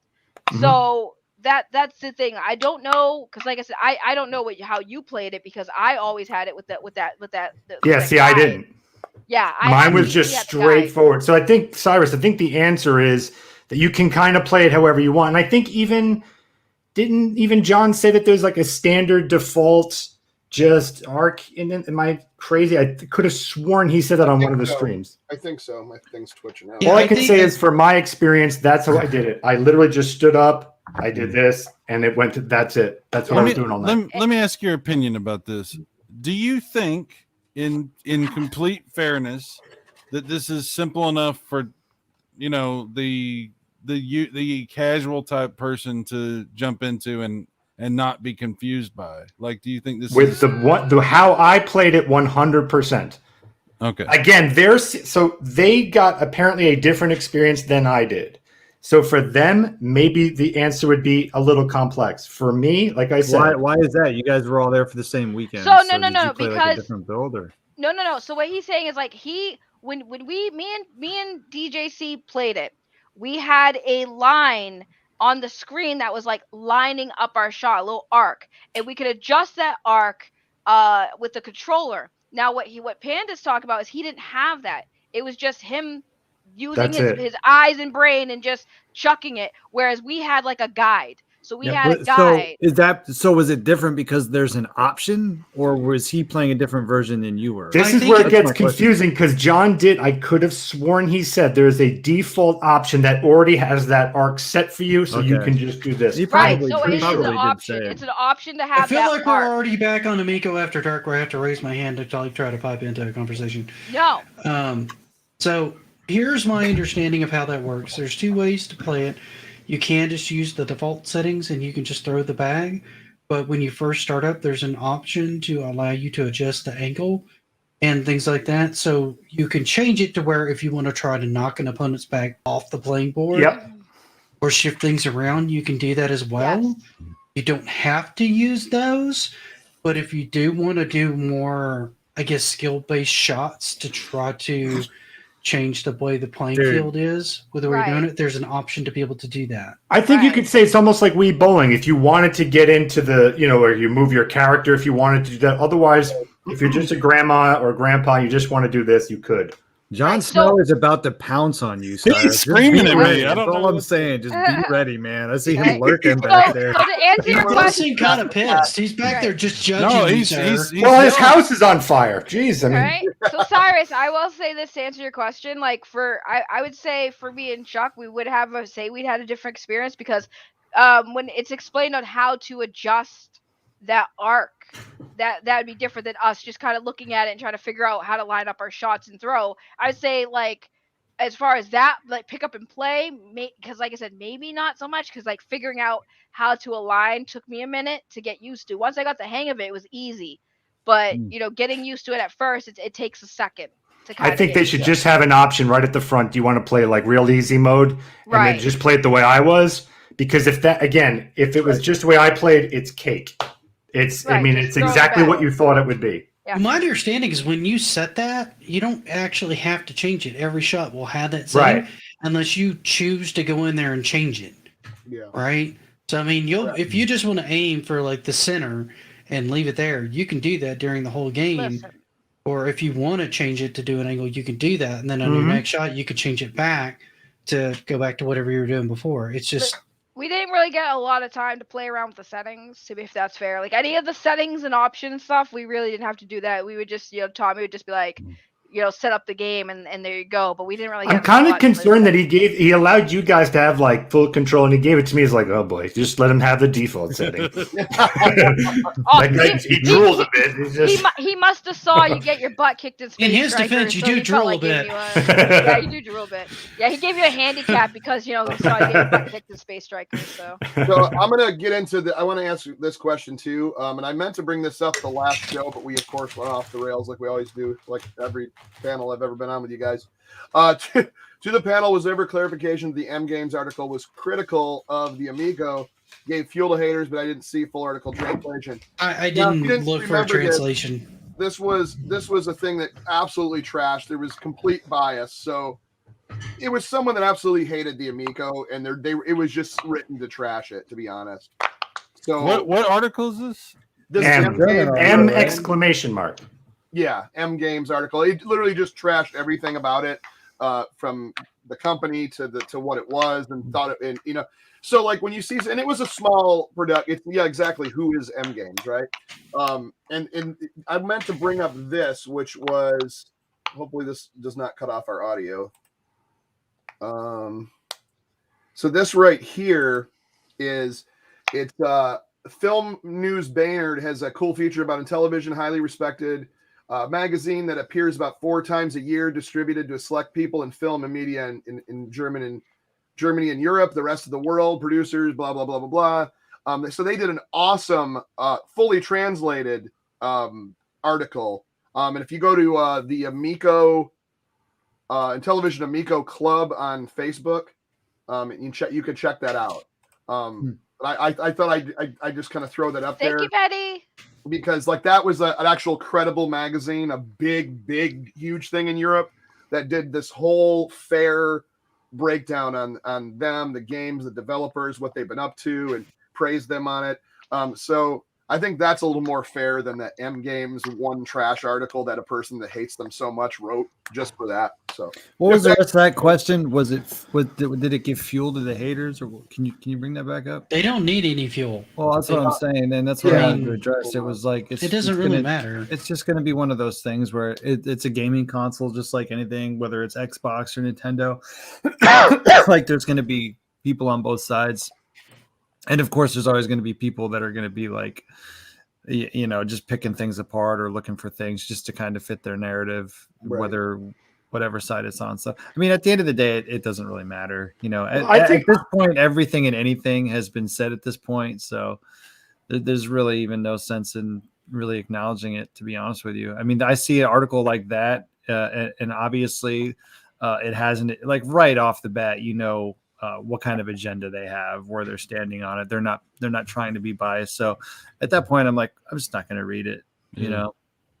You know, I just want to add to what you just said, John, and kind of address something that was said in the chat without really addressing it. I just want to say, like a politician. Yes, exactly. Like, I was going to say something, but I'm not going to. Like we go in circles. Careful. We go in circles when we start addressing specific people or the horrible things. Like I put out a video this morning just encouraging people to not be as hateful. You know, we've got a lot of that going around, but the fact is, like, if you ever try to directly address it, and Saggy, you know what I'm talking about. Yeah. It just causes more of it.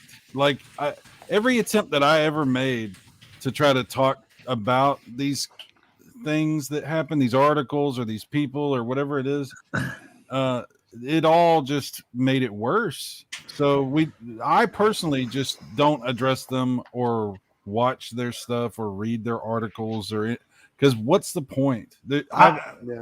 I still hold by what I look in my video that I made about the Amico, where, you know, I obviously had a lot of good things to say about it. I say over and over and over again, multiple times, that you should listen to the negative criticism as well, that you shouldn't just listen to us, because look, you don't know how much you can trust us. You can, but I understand if you don't think that you can. I think it's fine. I think it's important to read what other people say, even if it's biased. In some instances, we might have some biases too. Correct? I mean, I think that's fair to say. Sure. Yeah, I think you need to listen to that. I think you should read that. What I can say in response to that article, which I did look at the translation, I don't know how accurate that translation is. One thing that they had mentioned, there was two things actually that I didn't really get. They said, one, that you had to wave the thing around a lot just to respond.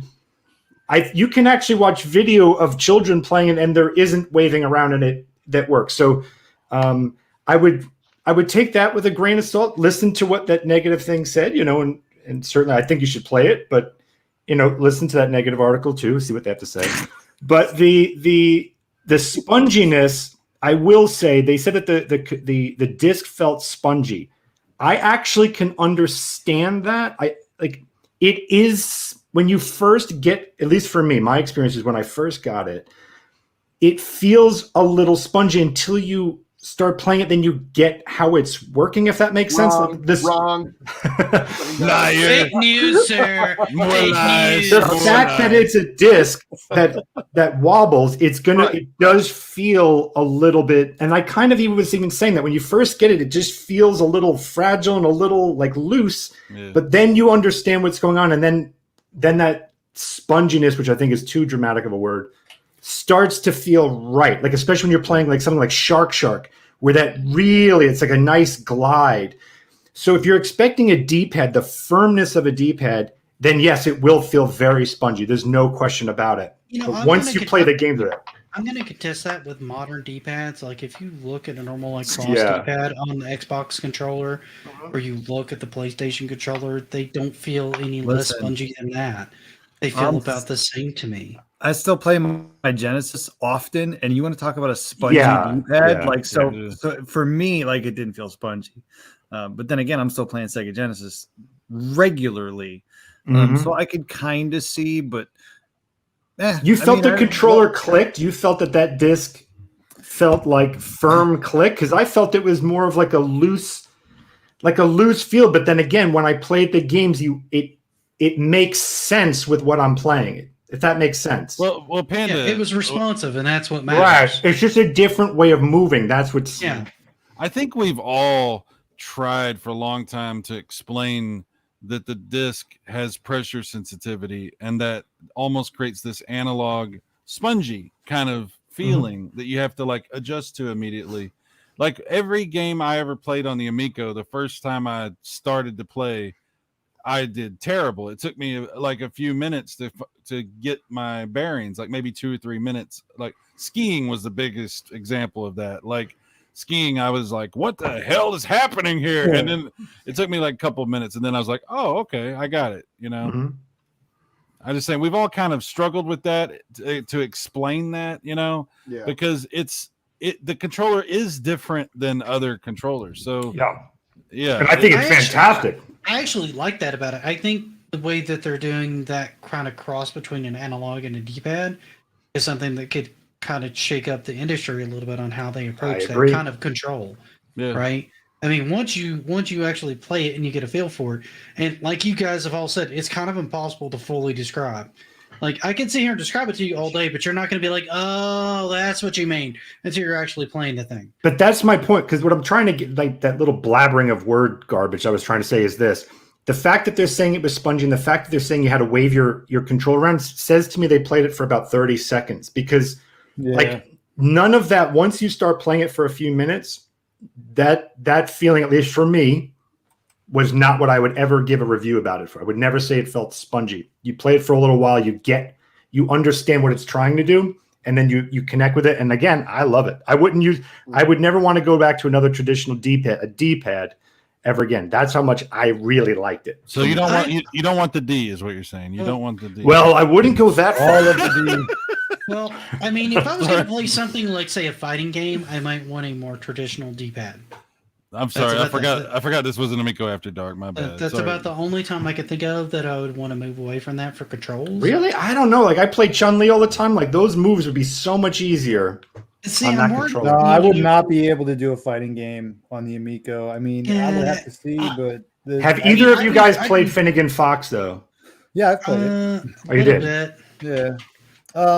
Because that to me showed how precise, at least for me, that disc could be. I would have to try it as far, like a fighting game goes, but then again, are we even going to get fighting games on the Amico? So I don't think we'll get them. I mean, if it became something that other consoles use that do put fighting games on there, don't bring up the cat thing. That's when I'm.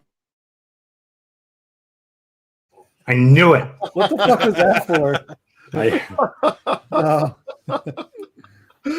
I wish it didn't cut audio. I don't know why it does that. It's so stupid. You would have heard a lot of F-bombs from me. The only split second that was ever shown in that game is the. So, oh my! I bring back #BringBackCatFighter for the Amico. Would you want to be in a game, Moogle? You want to be in a cat fighter? Oh game? wow! The cat I'm really surprised that you don't think a fighting game would be good on that.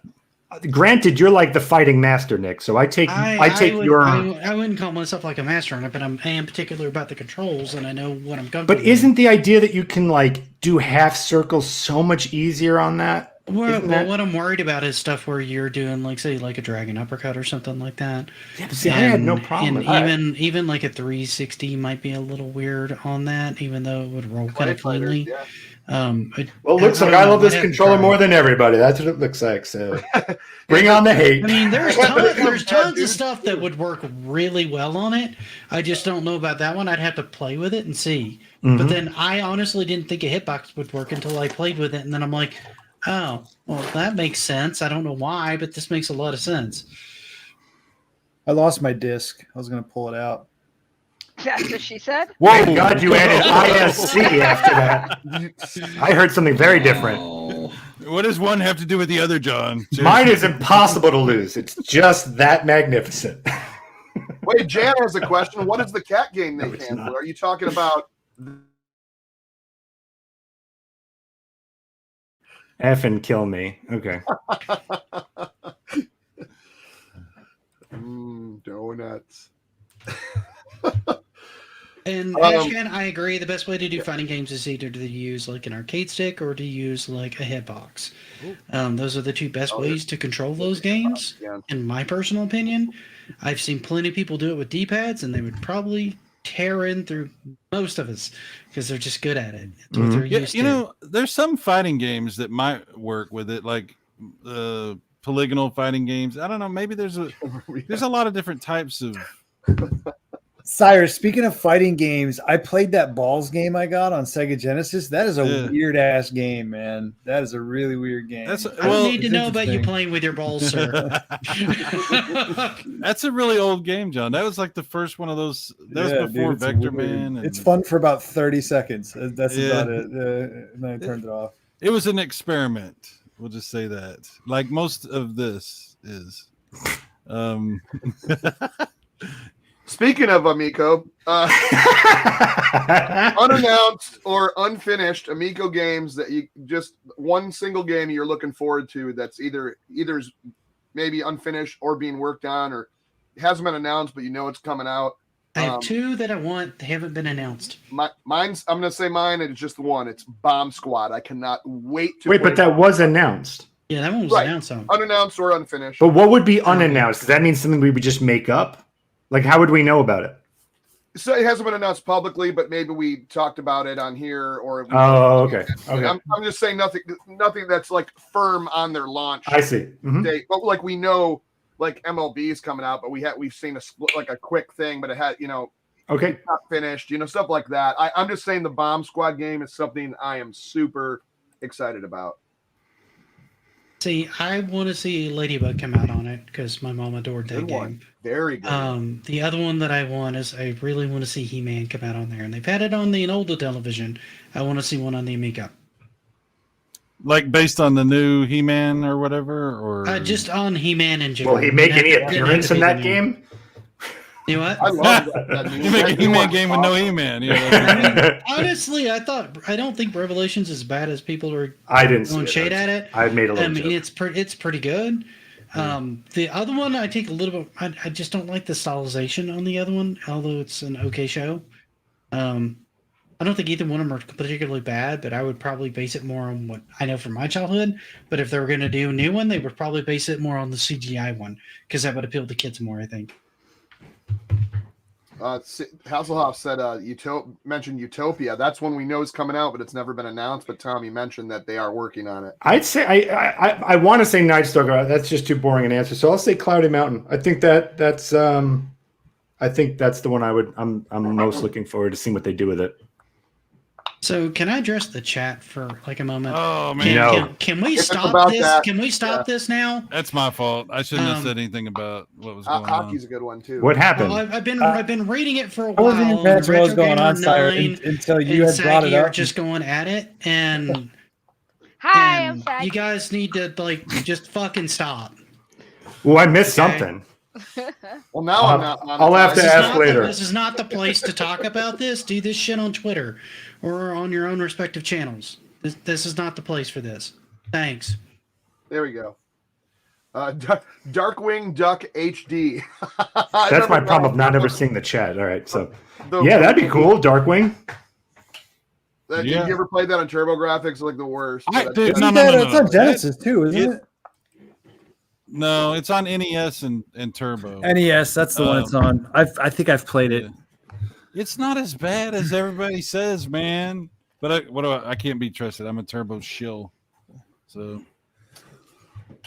times were different back then, man. It's like some games we thought were great are just terrible now. So, perspective is an interesting thing. That is true.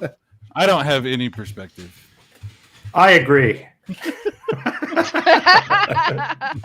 I jest. I like weird stuff though. I admit, like the weirder, like the old games that are weird that nobody likes, or the consoles that bother people. Like how Nick gets upset. Vectron. Do you like that game, Vectron, or whatever the game is called? Is that you love that game? What am I upset about now? Huh? What am I upset about now, other than your face? Heyo. Of course he has it. No, Vectron. That's a weird game, Cyrus. Did you like Vectron? That I haven't really put a lot. I don't understand that damn game. Oh, so apparently, so when you say weird games, you mean you're just talking about commercial games you like? That's pretty much what you're. Because Vectron's as weird as they get. That is a weird one. Yeah. I like to play weird games like Mario Brothers and Sonic the Hedgehog. Yeah, all these weird games. Like, They're not weird games. They're hard games. And you play it back, it's hard. Like, I'm a big fan of the TurboGrafx 16, and I really am a fan of the Jaguar. Jaguar. And when I try to explain, the people are like, well, what games do you like? I'm like, oh boy, this is not going to go well. Because the games I like, especially with the Jaguar, it will not go well. Right. I'm like, this game I wore is actually really good. It looks like total crap. The frame rate's horrible, but I like it, and I don't know how to explain that. So, which game was that? I'm sorry. I'm like, I wore on the Jaguar. Jaguar. I wore the Jaguar. I wore the Jaguar. Sorry. You owe it to yourself to watch the Jaguar commercial if you ever seen it. It's a half-hour-long commercial. See it Did if you they say haven't it just like that? Jaguar. See, one of the ones I had the hardest time going back and playing now that I really enjoyed then was ActRaiser. I went all the way through ActRaiser 1 and had a blast with it, but the platforming controls on that are so rough now. I don't know how I ever made it through that game, I'll be honest. By the way, I can answer that question. Earthworm Jim. That needs to be a thing. Oh, Earthworm Jim is a perfect game. God, I'm about to start to go through that game. That was the one that got picked for my have you guys series. Have you talked about on here how there's going to be Earthworm Jim? Have you guys talked about on here how there's going to be an Earthworm Jim series on Netflix, and how that could be a big I haven't thing really mentioned that. I thought There was like time test footage. They did like a test footage thing. I don't know if Netflix that's announced it, yeah, but I mean, if that's successful on Netflix and that's a big hit, that could mean big. Is it? Let me look it up. Yeah, Let me check I did a video on that. I haven't done a video on it. I heard that they announced that. I saw Tommy's post. It's not in my cult talking points. I didn't see. But you have the old notes, sir. Yeah. You look at that and you want to talk about, like everyone talks about, like the killer app or whatever. You know, if that's a big deal on Netflix and that takes off, man, that could potentially sell. If they can make them a lot of consoles for the television. Right. Wouldn't it be funny if they put the Amico in that cartoon?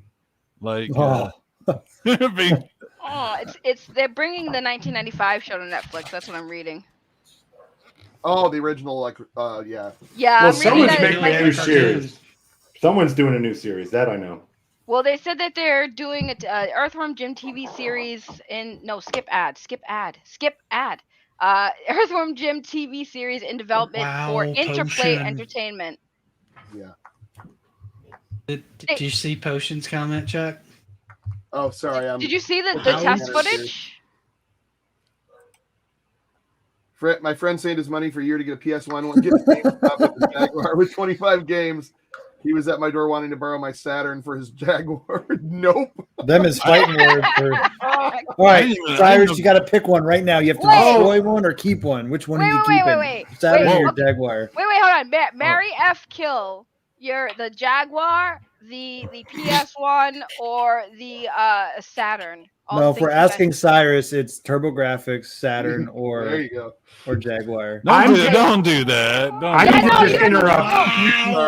I need to interrupt for just 1 second because I thought he was talking about currently, and I got so scared for his friend that it took him a year to save up for a PS1 nowadays, which is about $25. So I got really concerned for his friend's financial situation, which I hope has gotten better.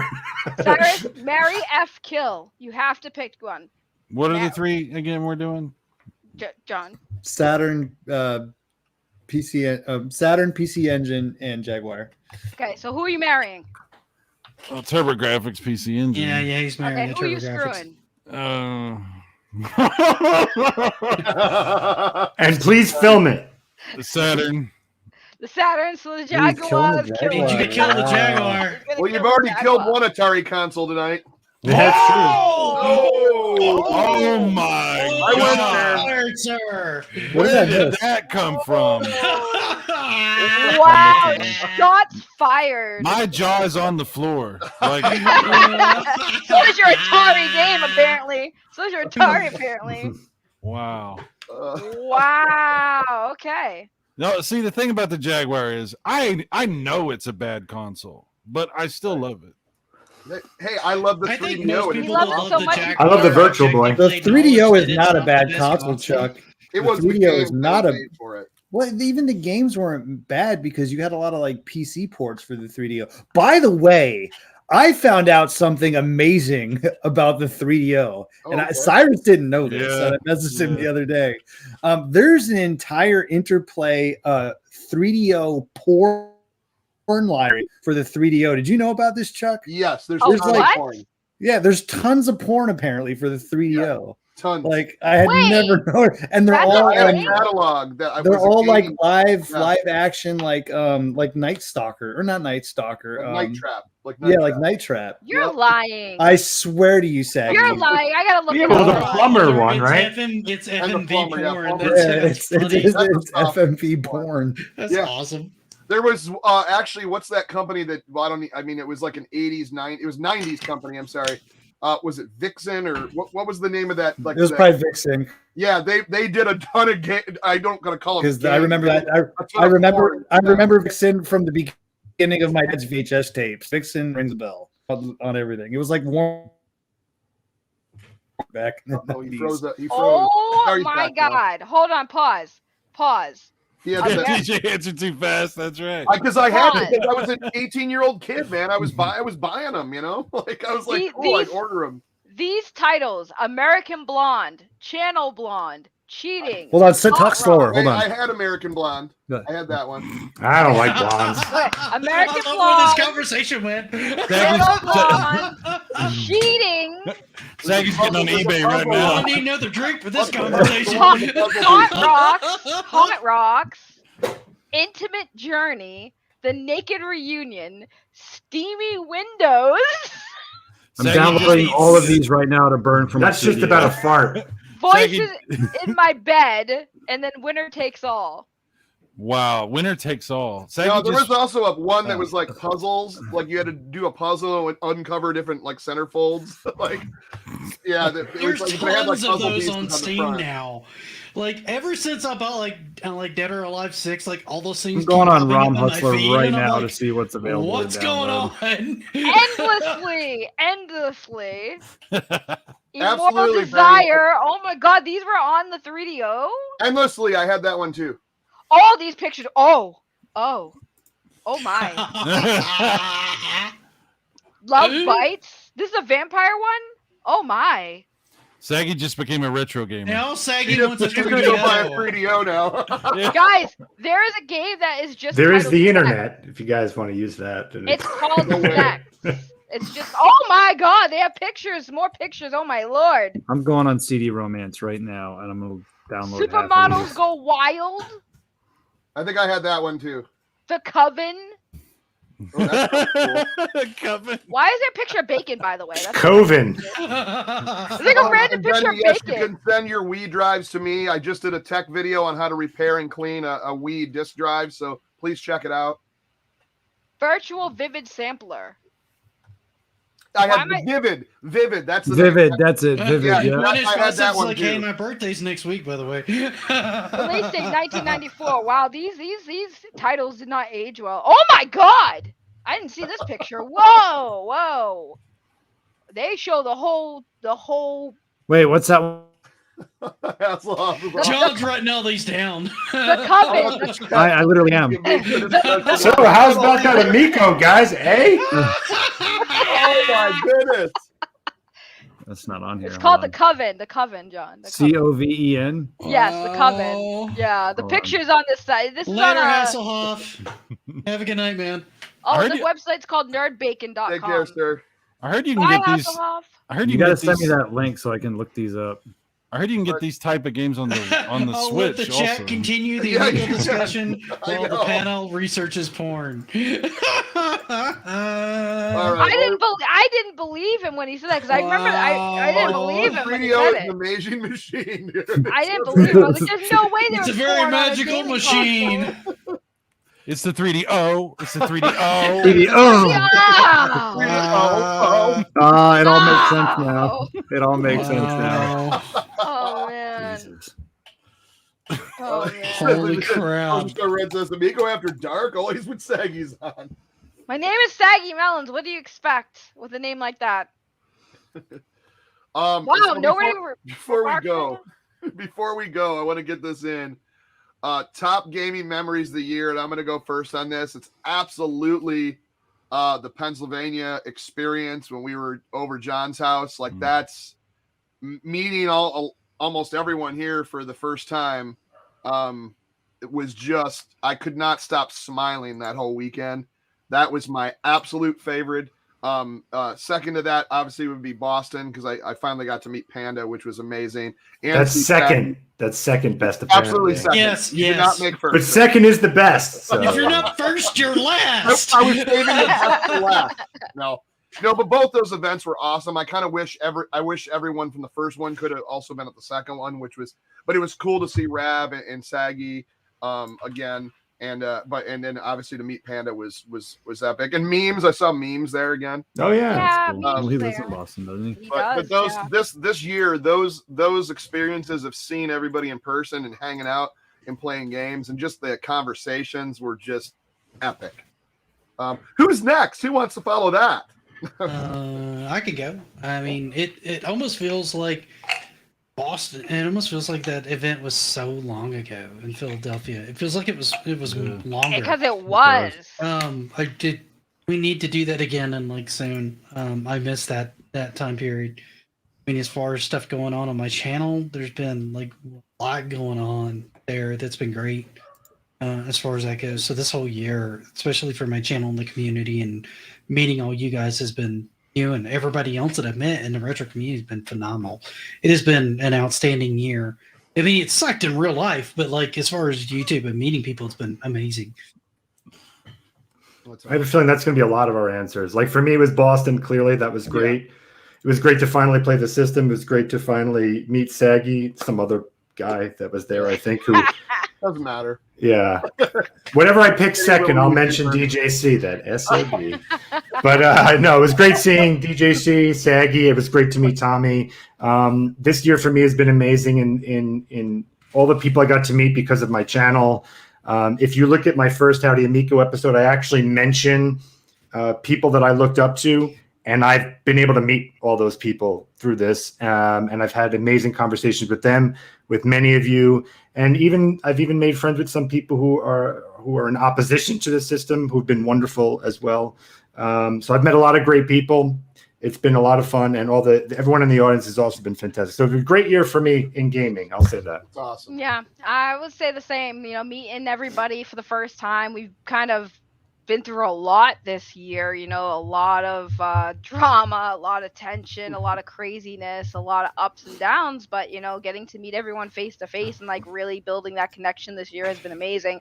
Regardless of the Amico, whether it launches, it's amazing, whether it completely fails, whatever. At the end of the day, the biggest thing to take out of this year was meeting all of you guys face to face in person, especially during the time of the pandemic hitting was probably the most craziest part, but getting to meet you guys was worth it. And I made a lot of friends out of it. All of you guys are absolutely amazing people. So, it's been a journey for sure. It's been a journey.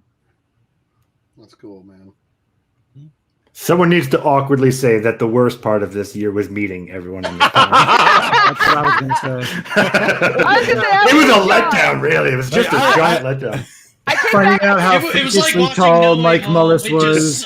It was very meh. And how short Nick was. I take back my answer. The best part, my best memory of this year is John in the Care Bear suit in person. Dude, I was going to try to throw a bunch of collages of pictures together, and I didn't have the time to do it. Dude, there was blue fur everywhere. Everywhere! What the hell? I got home and I had some in my luggage, and I was like, what the heck? Because it was on my clothes, and I was like, I took a piece of it home.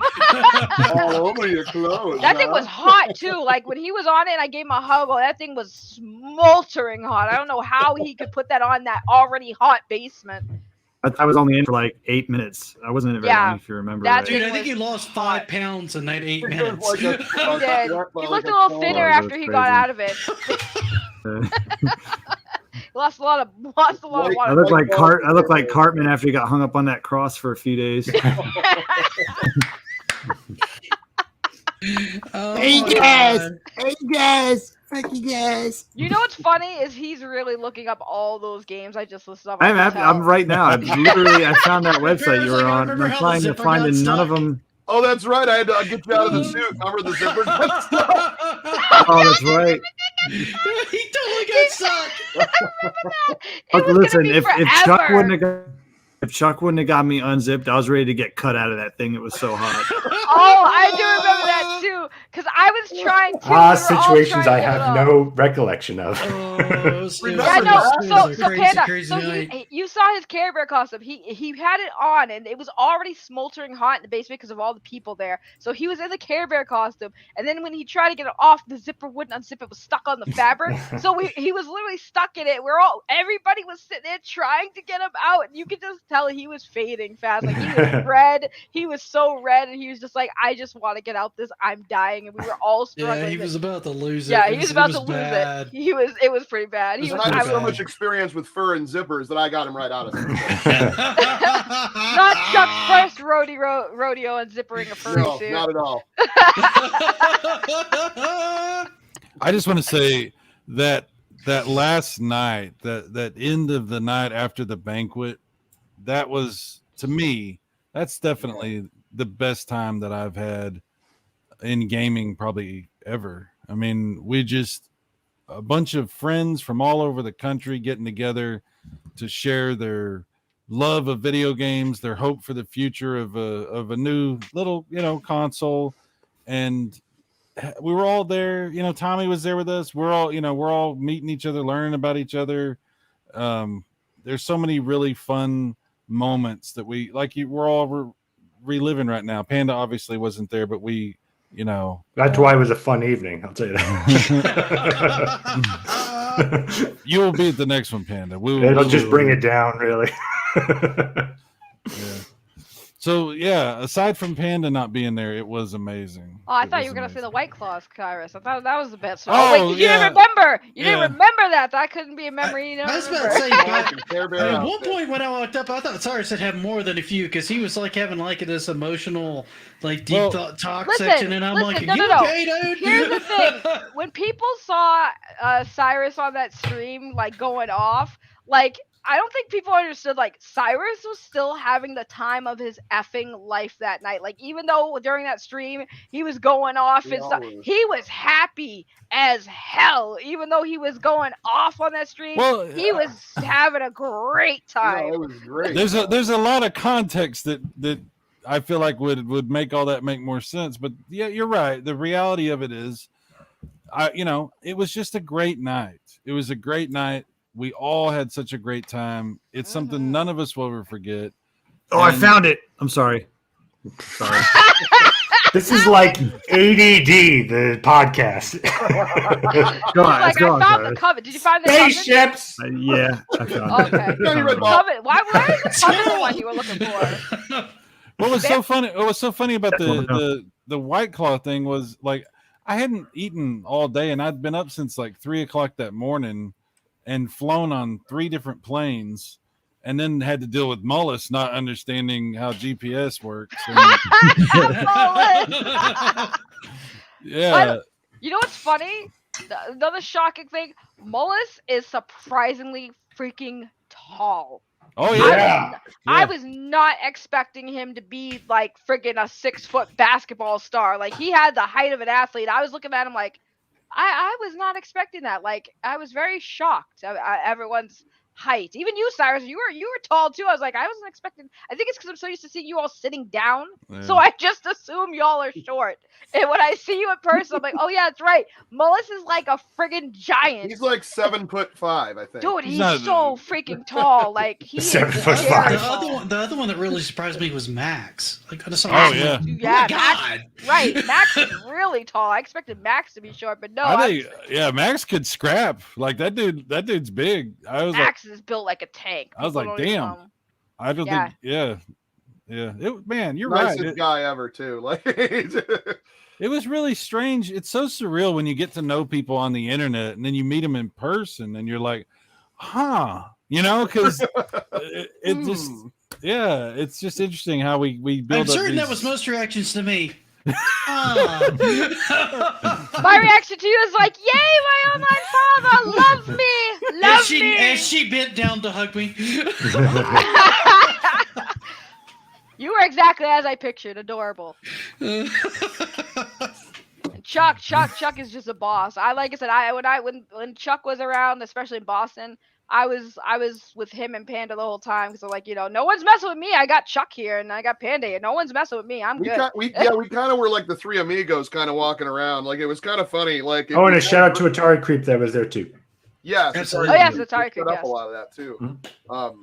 But yeah, that was a good time, man. I'm not trying to take away from that. I'm just saying the very first time. But you are. I did. This is where I'm starting to backpedal. Don't interrupt. By the way, can I just say? Can I just say? What I meant to say is meeting Panda was the very first thing that I'm sure. to happen. Can I just say too, like the kids, It really was. like Atari Creep's kids, Rab's little girl. Oh, with the pic of the picture. They were the most adorable kids, and they were having so much fun, and like they were just hanging out with us and playing games. It was so cute. Yeah. And they were just the cutest things. So yeah, it was really cool seeing like these guys and their families. Because that was the first time too I saw Rab's kids because he didn't. I love Rab's kid. Yeah, we know you do. You made her take like 1 million pictures. Now sit in and take pictures as you're going. 8,000 pictures. Literally 8,000. 8,000 pictures. Yeah.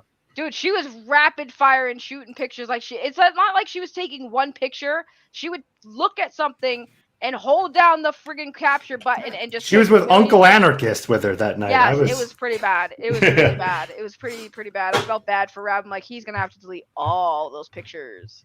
Mm-hmm.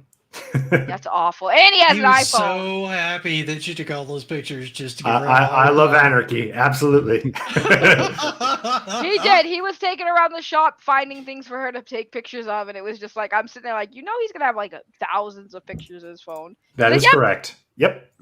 Hey, John, you didn't go. What's your best gaming memory from this year?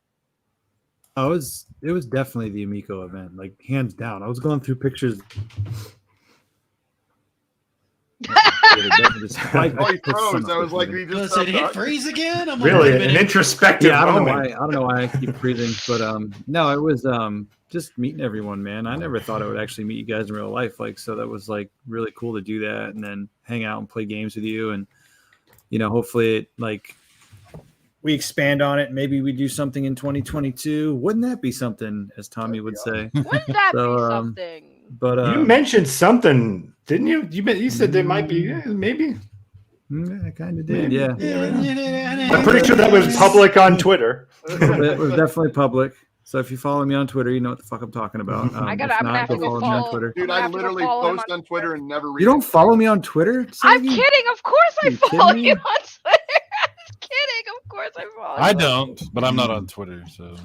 Yeah, so I used to be on Twitter, and then he's like, no. That's where the happiest people on earth are. Twitter. That's where I feel better about myself every day. I don't follow you. I liked your Spider-Man thing. Even though I disagree with you, I still liked your post. I think it's funny because I don't love the movie that I hate it now. I'm with John. Whatever he says, I agree with. So there you go.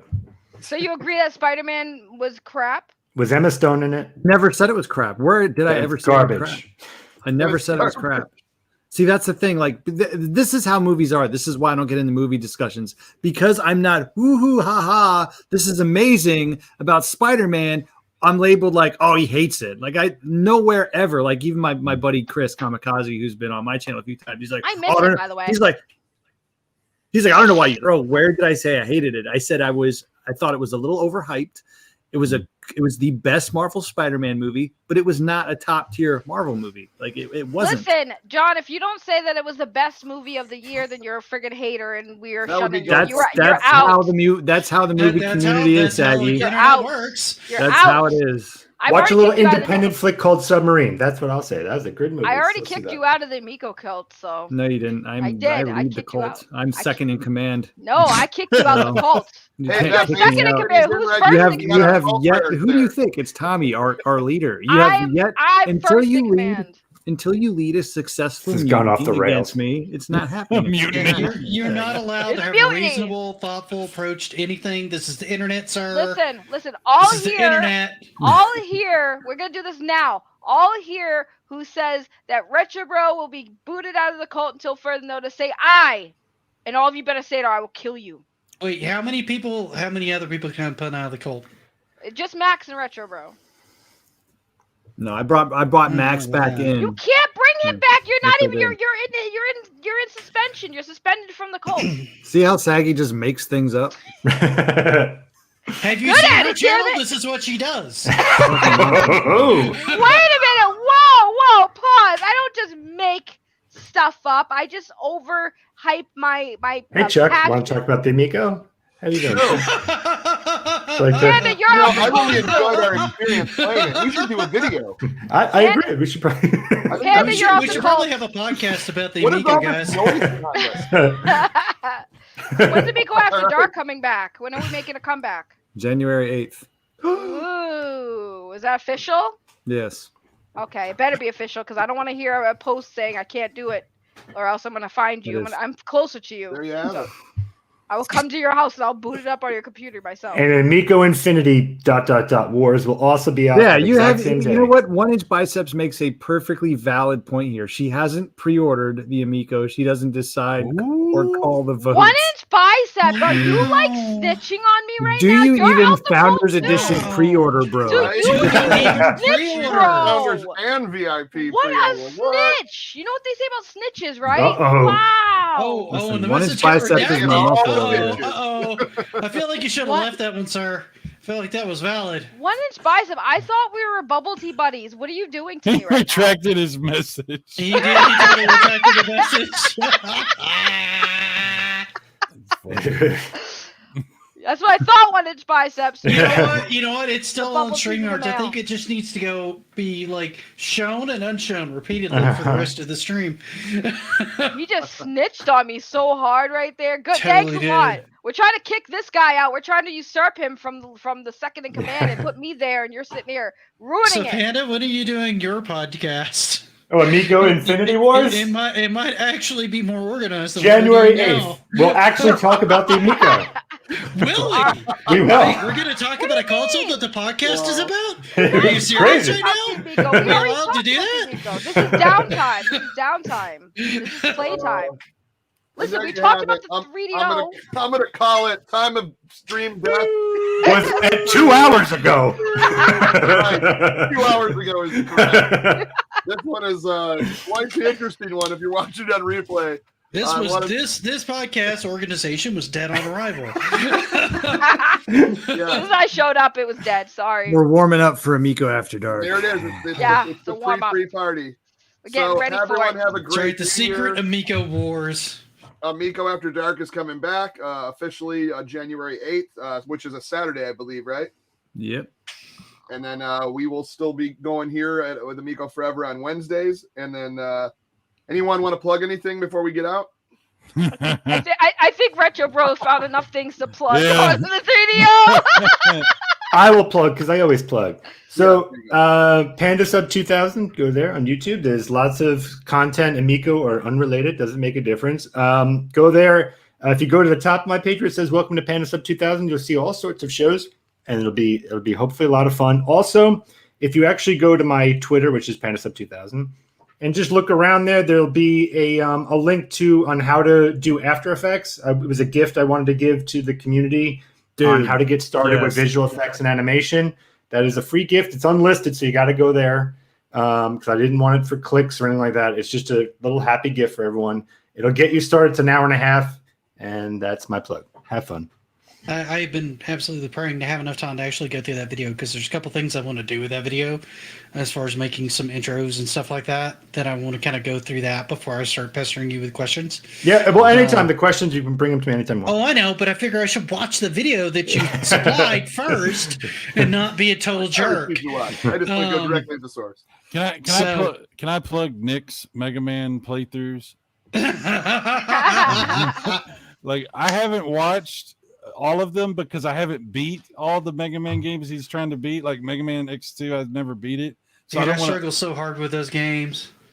Yeah, I intend to fully watch all your stuff, but I don't want to spoil the game for myself. So that's fair. Dude, I struggled really hard, and a lot of people were hugely helpful in the chat on walking me through that. So that was really kind of a community effort getting me through those games. I feel like I still had to mechanically execute everything, but well, if I could just say something, Nick, we believe in you. Okay, Somebody has to. don't somebody does. Don't be upset by our support.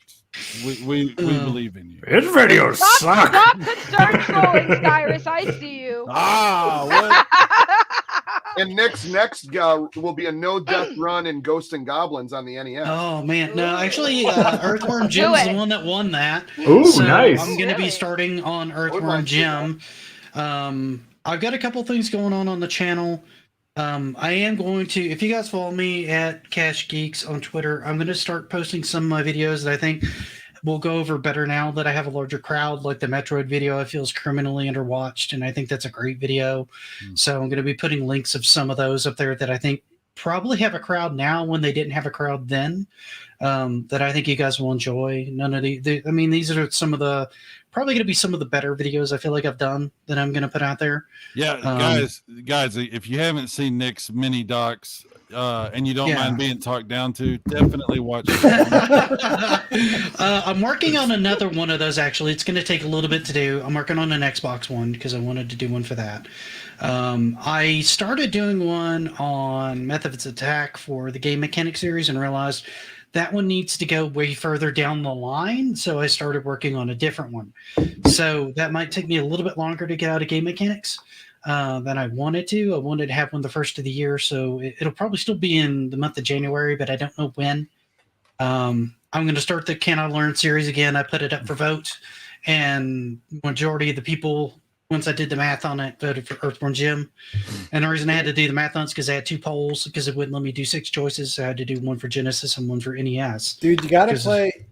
I was gonna say you gotta play Earthworm Jim on the Saturn, dude. That version is so much. Ooh. I've got the Genesis version. I don't have this. I don't have a Saturn, and I've not been able to properly emulate the Saturn. So I'm gonna end up going with the Genesis version. Yeah. So that's where I'm going with that. that. That's the original, right? The Genesis. Yeah, the original Genesis version, the one that has. We'll be streaming the Saturn version of Earthworm Jim on Amico Infinity. There you go. So I've got a couple other videos going on. I got my Evercade versus the Founders Edition of that, so I want to do an unboxing on that.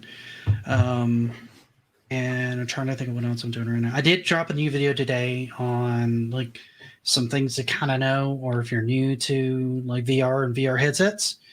I saw it. It's kind of like an informative video on that. It's pretty dry stuff, but hopefully it's at least helpful if you're making a decision. A little bit of a clickbaity title, but it's a good video. I watched it. Well, I mean, that's pretty much before you buy a headset. These are the things you should probably pay attention to. Like, use the straps so you don't watch this before you buy VR.